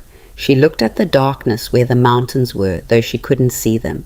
"I've spent a long time going to places where there's work." He didn't say anything to that. She breathed. The air was sharp and cold and tasted of pine from the north slopes. "Owen told me something this week," she said. "He said he wasn't going to be scared off his own property again." Elias breathed in. "He told me the same thing." "He's going to be all right," she said. "He's harder than he looks." "He looks pretty hard already." "I know." "He's harder than that." Elias looked at her in the dark. She could feel him looking. "When this is over," he started, and then stopped. She waited. "I don't know how to say this without it sounding like something it's not exactly," he said. "Or maybe it is what it sounds like, and I'm not sure about that either." She turned her head and looked at him. She couldn't see his expression clearly in the dark, just the shape of him. Solid, uncertain. A man who'd spent 3 years holding himself together with nothing left over for anything else, and was finding, slowly and with considerable discomfort, that there might be something left after all. "You don't have to say it now," she said. "I know." He looked at the yard. "But I wanted you to know there's something to say." She turned back to the mountains. "I know," she said. They sat there until it got too cold to stay outside, and then they went in, and neither of them said anything else about it, and it was the most honest conversation she'd had in longer than she could clearly remember.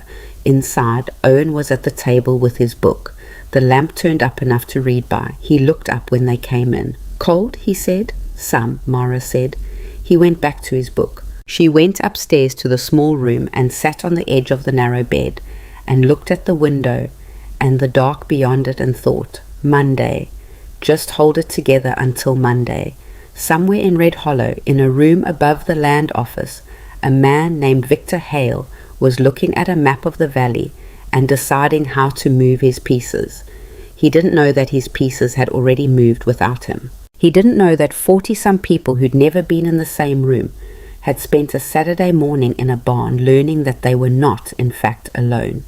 He didn't know about the wire to Prescott. He would soon enough, but soon enough was not yet. Gideon Vale arrived on Monday afternoon, not morning. He'd wired ahead from the last relay station to say he'd been delayed. Something about a washed-out bridge on the Prescott Road that had cost him 4 hours and a detour through country that added another 2. He arrived in Red Hollow at 3:30 on a grey, cold afternoon, driving his own horse harder than he probably should have. And he came directly to Mercer Ridge because that was the address Cross had given him, and because a man who spent 8 months building a case against someone doesn't waste time on pleasantries when he's finally close enough to close it. Mara was in the barn when she heard the horse in the yard. She came out with an awl still in her hand and looked at the man climbing down from the saddle, maybe 50, broad through the shoulders, a face that had the quality of someone who'd seen a great deal and had long since stopped being surprised by most of it. He wore a coat that didn't advertise anything but had the cut of someone who'd been travelling in official capacity for enough years that he'd stopped caring what that looked like. He looked at her, at the awl. "Miss Whitlock?" "Marshall Vale," she said. "You look like you need coffee." "I need to see the documents," he said. "Coffee after." She respected that. They spread everything on the kitchen table. The original lien notices, the sworn statements Cross had taken Saturday, Elias's December notice, the timeline she'd constructed mapping the sequence of deliveries across all 11 families, and a summary Cross had prepared of the legal framework Hale had been exploiting. Vale read through it with the focused, unhurried attention of someone who was not going to miss anything because they were in a hurry. Elias stood by the stove. Owen was upstairs, which was where Mara had asked him to be, and she'd been honest about why. She didn't want him in the room if Vale brought news that required adult decisions to be made in real time. And Owen, to his credit, or perhaps because he understood more than he let on, had agreed without the argument she'd half expected. After 40 minutes, Vale set down the last document and looked at Mara. "The deputy," he said. "Marsh. You said he came to the meeting. Without his coat, not officially. Is he reliable?" She thought about the young man with his hat in his hands coming in through the side door of the Kellerman barn, the specific discomfort of someone doing the right thing too late and knowing it. "He's not brave enough to be reliable under pressure," she said, "but he's honest enough that he came when he didn't have to." Vale made a note. "I'll talk to him separately." He looked back at the documents. "This commission instrument, Cross is right that it's obsolete, but there's a subtler problem. Someone modified the original territorial code record, not drastically, just a small amendment to the dormancy clause, filed about 18 months ago. It's buried, and it's the kind of thing you'd only find if you knew to look." He paused. "I knew to look because I've seen this in 2 other districts." The room was quiet. "He's done this before," Elias said. It wasn't quite a question. "Not with this level of coordination," Vale said. "This is the most complete version of the operation I've encountered. The rail line makes it higher stakes." He looked at Mara. "If the line goes through as surveyed, the land in this corridor is worth roughly 4 times its current assessed value." He was positioned to acquire most of the upper valley before anyone understood what was happening. She thought about Dora Kellerman's hands flat on the table, about Walt Greer turning his hat, about the Voss brothers who'd been trying to handle it alone since January, slowly drowning in paperwork they didn't understand. "What do you need to move on him?" she asked. "What I have here is enough to open formal proceedings," Vale said. "It's enough to freeze the lien actions, all of them immediately, pending federal review. That stops the 30-day clocks." He gathered the documents into his case with the methodical care of someone handling things that matter, but to get a conviction, to make sure he doesn't find a way to surface this in another district 2 years from now, I need the original commission amendment filing. The physical document, not a copy, that'll be in the District Land Records office. "In Red Hollow," Mara said. "In Red Hollow," Vale confirmed. She looked at Elias. He looked at her. "He has people in that office," she said. "I know. That's why we do it tomorrow morning early, and I bring my own authority." He picked up his case. "I'll need Cross present, and I'd recommend having at least 2 of the affected landowners present as witnesses. People who can be seen publicly standing beside a federal marshal when he walks into that building. It changes the calculation for anyone inside who's thinking about whether to cooperate or make things difficult. I'll have them there, Mara said. Vale stood. 7 in the morning. Before Hale's people are fully organized. 7, she said. He took his coffee after all. She made it while he talked to Elias about the practical details, and he drank it standing up, which she thought was probably just how he lived. And then he rode toward town to find lodging and wire his office. She stood in the yard after he left and breathed the cold air and thought about all the ways this could still go wrong. There were several. She catalogued them honestly, because that was what she did, and then she set them aside, because cataloguing what could go wrong was only useful if there was something you could do about it. And at this point, the variables were mostly out of her control. She'd done what she could do. She'd gathered the people, built the case, found the attorney, made the contact. She'd pushed as hard and as fast as the situation allowed. The rest was going to be what it was going to be. She went back inside and climbed the stairs and knocked on Owen's door. "Come in," he said. He was sitting on his bed with the book closed in his lap, which meant he hadn't been reading. He'd been waiting. She came in and sat on the wooden chair at his desk, the chair he used for his schoolwork, which was scattered across the surface in the organized disorder of someone who'd been interrupted mid-thought. "Vale is going to move tomorrow morning," she said. "He has enough." Owen looked at her. Enough to stop it? Enough to start stopping it. The rest takes time, legal proceeding, courts, the whole machinery of it. But the immediate threat, the liens, the seizures, that gets frozen tomorrow. He absorbed this. And Hale? Hale gets arrested, most likely. Not tomorrow maybe, but soon. She paused. The law is slow, that's frustrating. But it's also what makes it real. He looked at his hands in his lap. "I keep thinking about those men on the road," he said. "I know I handled it right, I know, but I keep going back there and thinking about what I should have said." "There's nothing you should have said," she told him. "There's nothing a 12-year-old boy is supposed to say to 2 grown men who came to scare him. The right answer was to walk away and come home, and that's what you did." "It didn't feel right," he said. "It felt like losing." She considered that for a moment. She'd felt the same thing once, many times actually. The feeling of retreating from something that felt like it deserved to be stood up to. The grinding frustration of choosing the practical response over the satisfying one. "The difference between winning and losing isn't always visible in the moment," she said. "Sometimes it takes months. Sometimes you walk away from something feeling like you lost, and then one day you find out that the walking away was the thing that made everything else possible." She looked at him. "You walking away and coming home gave me information I needed. It told me he was willing to threaten children, which meant we were out of time to be cautious." She paused. "You changed the timeline, Owen. What you did mattered." He looked at her for a long moment. "I don't always know what to do with you," he said, not unkindly, more like something he'd been working out for a while and had decided to say. "I don't always know what to do with me either," she said. Something in his face moved.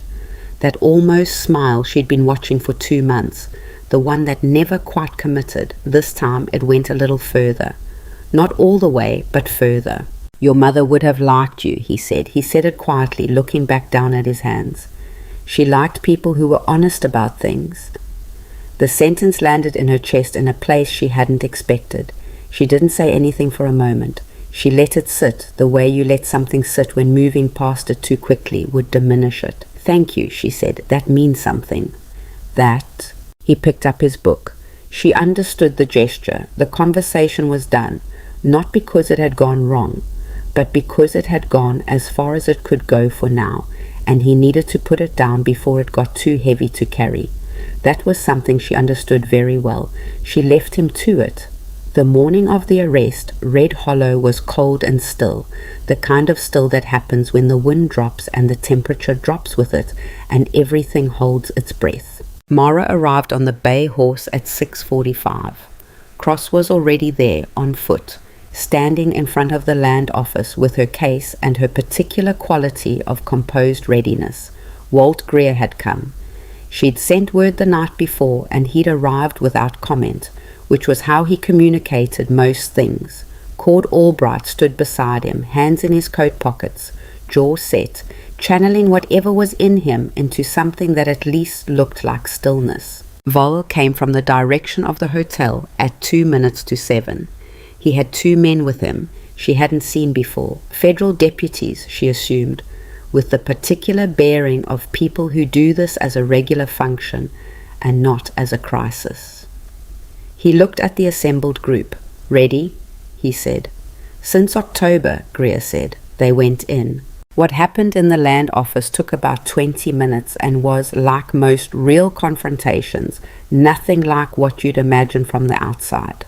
There was no shouting. There was no dramatic scene. There was a clerk who went pale when he saw Vale's credentials and decided immediately that his allegiance was to whoever had federal authority. There was a back office whose lock Vale opened with a warrant and a set of keys the clock provided with the speed of a man calculating his future. There was a filing cabinet, third drawer, a folder that Vale extracted and examined with cross, and then set carefully in his case. The commission amendment document, original, filed 18 months ago, bearing on the signature line the same name as every lien notice that had been delivered to every frightened family in the Upper Valley. Victor Hale was at his home, a substantial house on the south end of Red Hollow's Main Street, befitting a man of his position, when Vale and his deputies arrived at 8:15. Mara wasn't there for that part. She'd been told, gently by Vale, that her presence at the arrest itself would complicate things, and she'd agreed because she was capable of recognizing when she was being asked to do the practical thing instead of the satisfying thing. She heard about it later from 3 different people, which meant the account had the natural distortions of word traveling through a small town. What seemed consistent across all 3 versions was this. Hale came to the door in his good coat, saw Vale, and understood immediately. The particular comprehension of a man who had known at some level that a structure built on exploitation was always eventually going to encounter something that didn't move when pushed. He'd known it and had bet, as such men do, that he'd be finished and gone before it arrived. He'd been wrong by about 3 weeks. He said something. The accounts differed on what. One version had him trying to invoke his judicial authority. One version had him saying nothing. The third version, which came from a neighbor across the street who'd been watching from a window, said he simply stepped back inside and returned with his hat and walked out to the waiting horses without being asked twice. Mara heard about it standing outside the general store, where she'd gone to buy a spool of thread she didn't urgently need because she'd needed something to do with her hands while she waited. The woman who told her was Mrs. Breckenridge, of the husband with the bad boots, whom she'd repaired 4 months ago now. Mrs. Breckenridge had heard it from someone who'd been near the land office.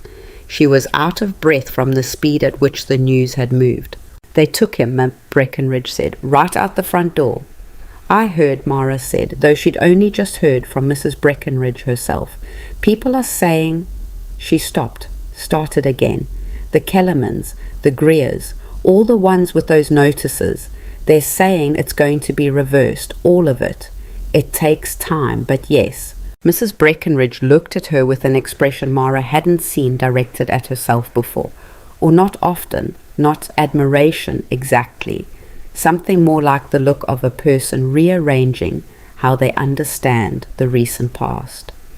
"You knew," she said. "You knew what it was when nobody else had figured it out." "I'd seen it before," Mara said. "That's all." "That's not all," Mrs. Breckenridge said, firmly enough that it closed the subject. Mara bought her thread and went home. The legal proceedings took the better part of 4 months. She wouldn't romanticize that part, because it wasn't romantic. It was paperwork and court dates and the grinding bureaucratic machinery of a system reversing itself, which it did with the graceless reluctance of something that doesn't like admitting it went wrong. Cross worked the cases from Cedar Falls, traveling to Red Hollow twice a month, staying in the spare room at the Kellerman farm. Vol appeared at key points and disappeared again in the manner of federal officials who have other jurisdictions and other matters and cannot stay in one valley indefinitely. 3 of the families had come close enough to the edge of financial crisis that they needed help from the others.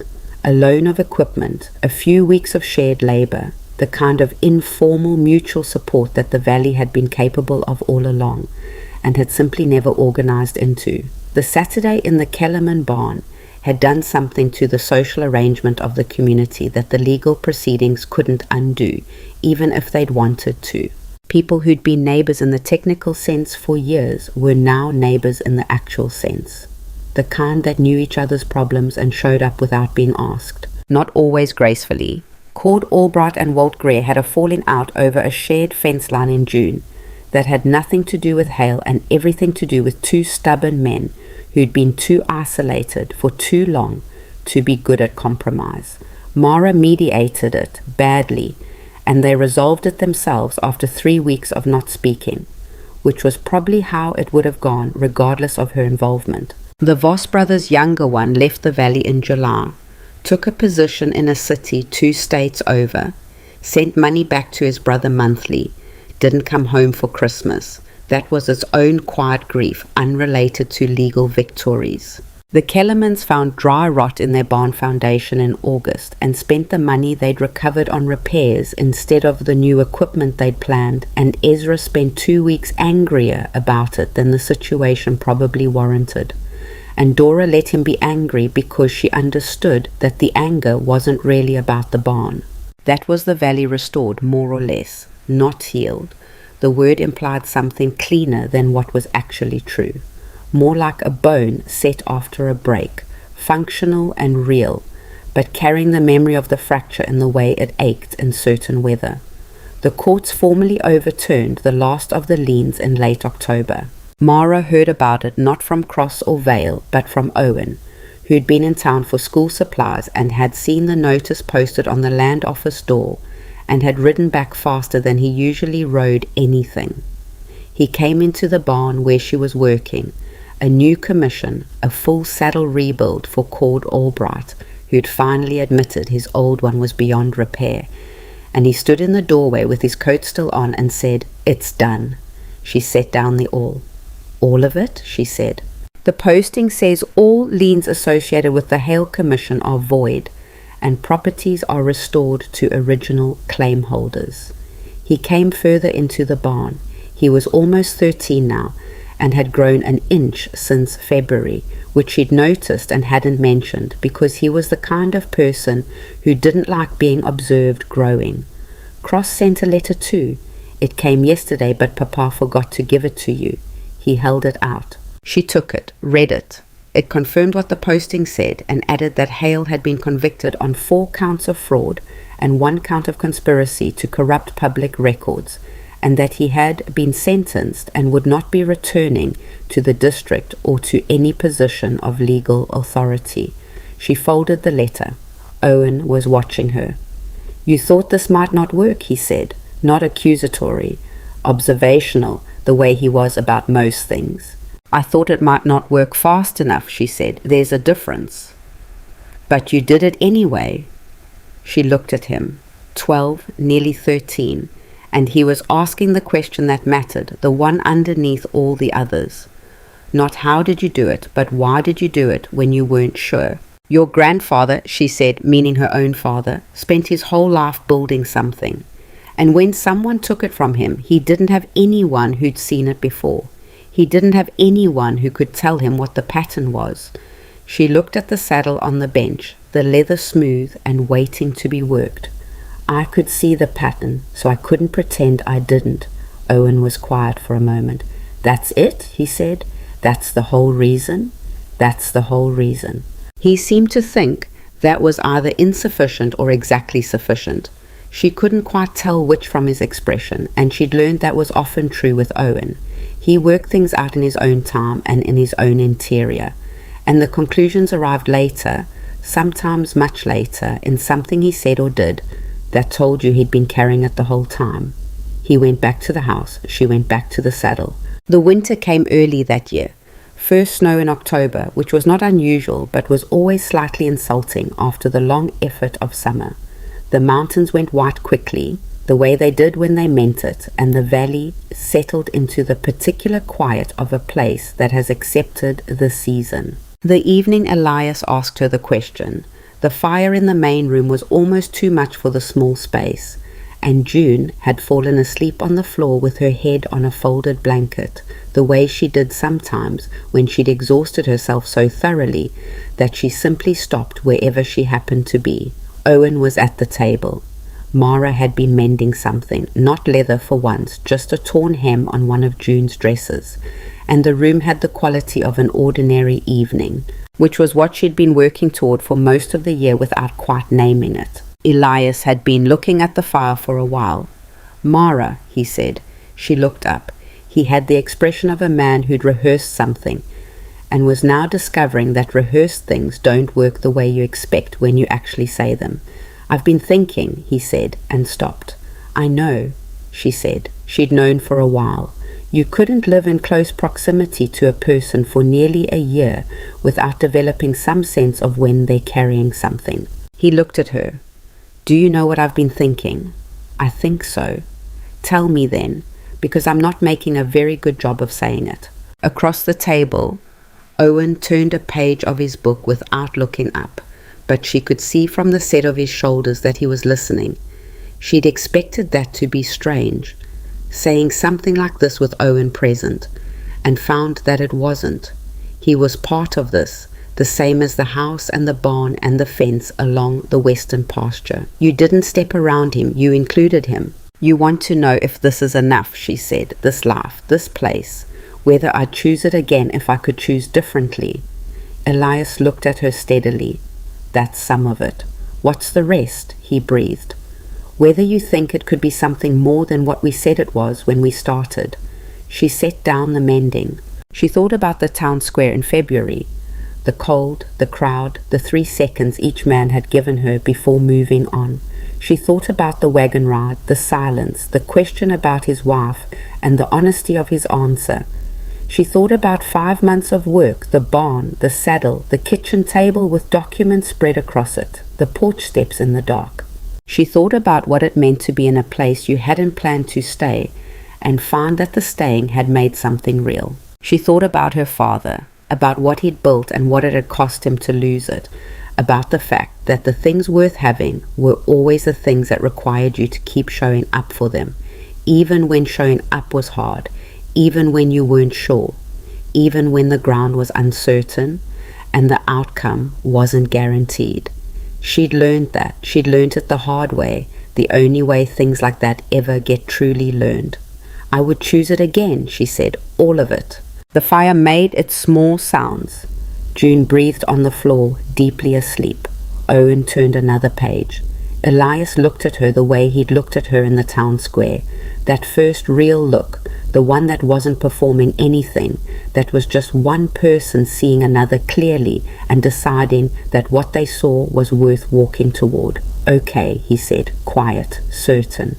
"Okay," she said, that was all, it was enough. Spring came again, the way it always did, late and grudging, and then suddenly present, the snow retreating up the mountain slopes and the creek running full and noisy, and the mud returning with its own particular demands.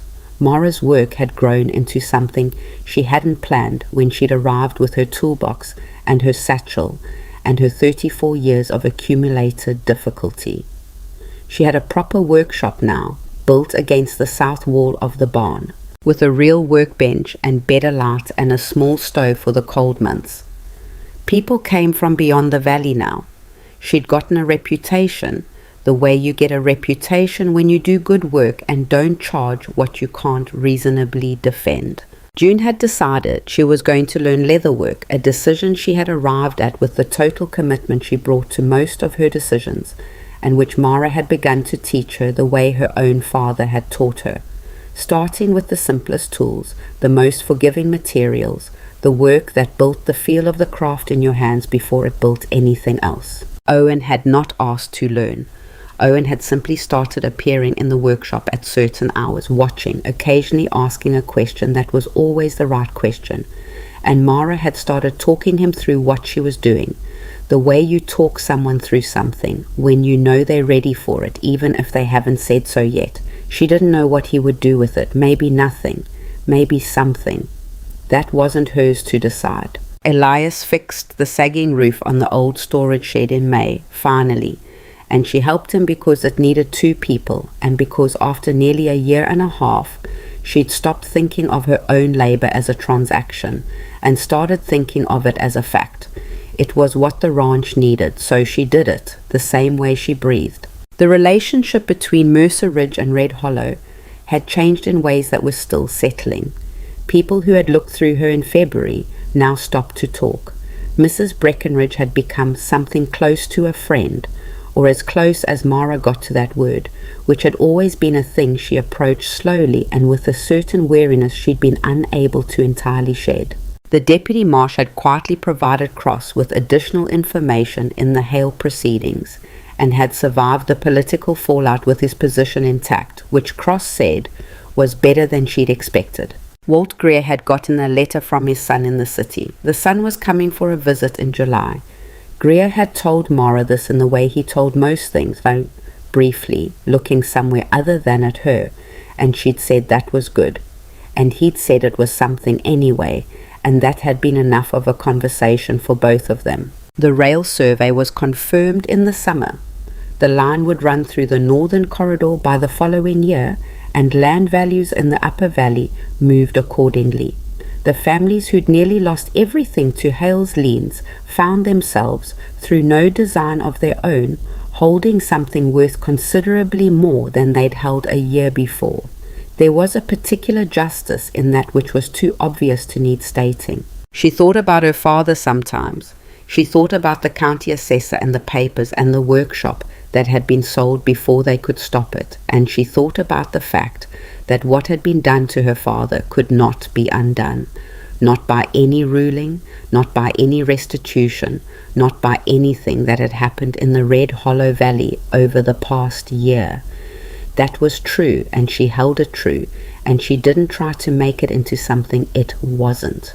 But she also thought about this, that the thing her father had built, the skill, the knowledge, the understanding of leather and work and how to make something hold, had travelled forward in her hands, was still travelling forward in June's small hands, in Owen's careful watching, in the workbench against the south wall of the barn. Nothing about what she'd done in the valley had reversed what happened to her father, but it had meant that what he'd built hadn't stopped with him, and that was its own kind of continuation, not the same thing, not a replacement, just the next thing the thread passed through. She understood, somewhere in the long work of that second spring, that this was the thing she'd been learning all along. Not how to win, not how to make things right, but how to keep going after the thing you couldn't fix, how to carry what was lost without letting it become the only thing you were. How to find the seam where things had torn and put your hands on it and hold, not because it was easy, not because you were sure it would work, but because the alternative was to let go, and letting go meant accepting that the tearing was the end of the story, and she had never been able to accept that. She was 35 years old in a valley that had learned to say her name with something close to respect, and the mountains were there the same as always, and the work was in her hands, and the small room was no longer small in the way that mattered. She had a home. She had built it the same way she built everything, not from the outside in, but from the seam, stitch by careful stitch, holding what could be held until the holding became the thing itself. In Red Hollow, they remembered her for a long time after, not as the woman no one chose, as the woman who showed up with a toolbox and her father's skill and a history she refused to let become an excuse, and who taught an entire community something it should have known and had forgotten, that the strongest thing in the world is not the person who acts alone. It's the people who finally understand they don't have to.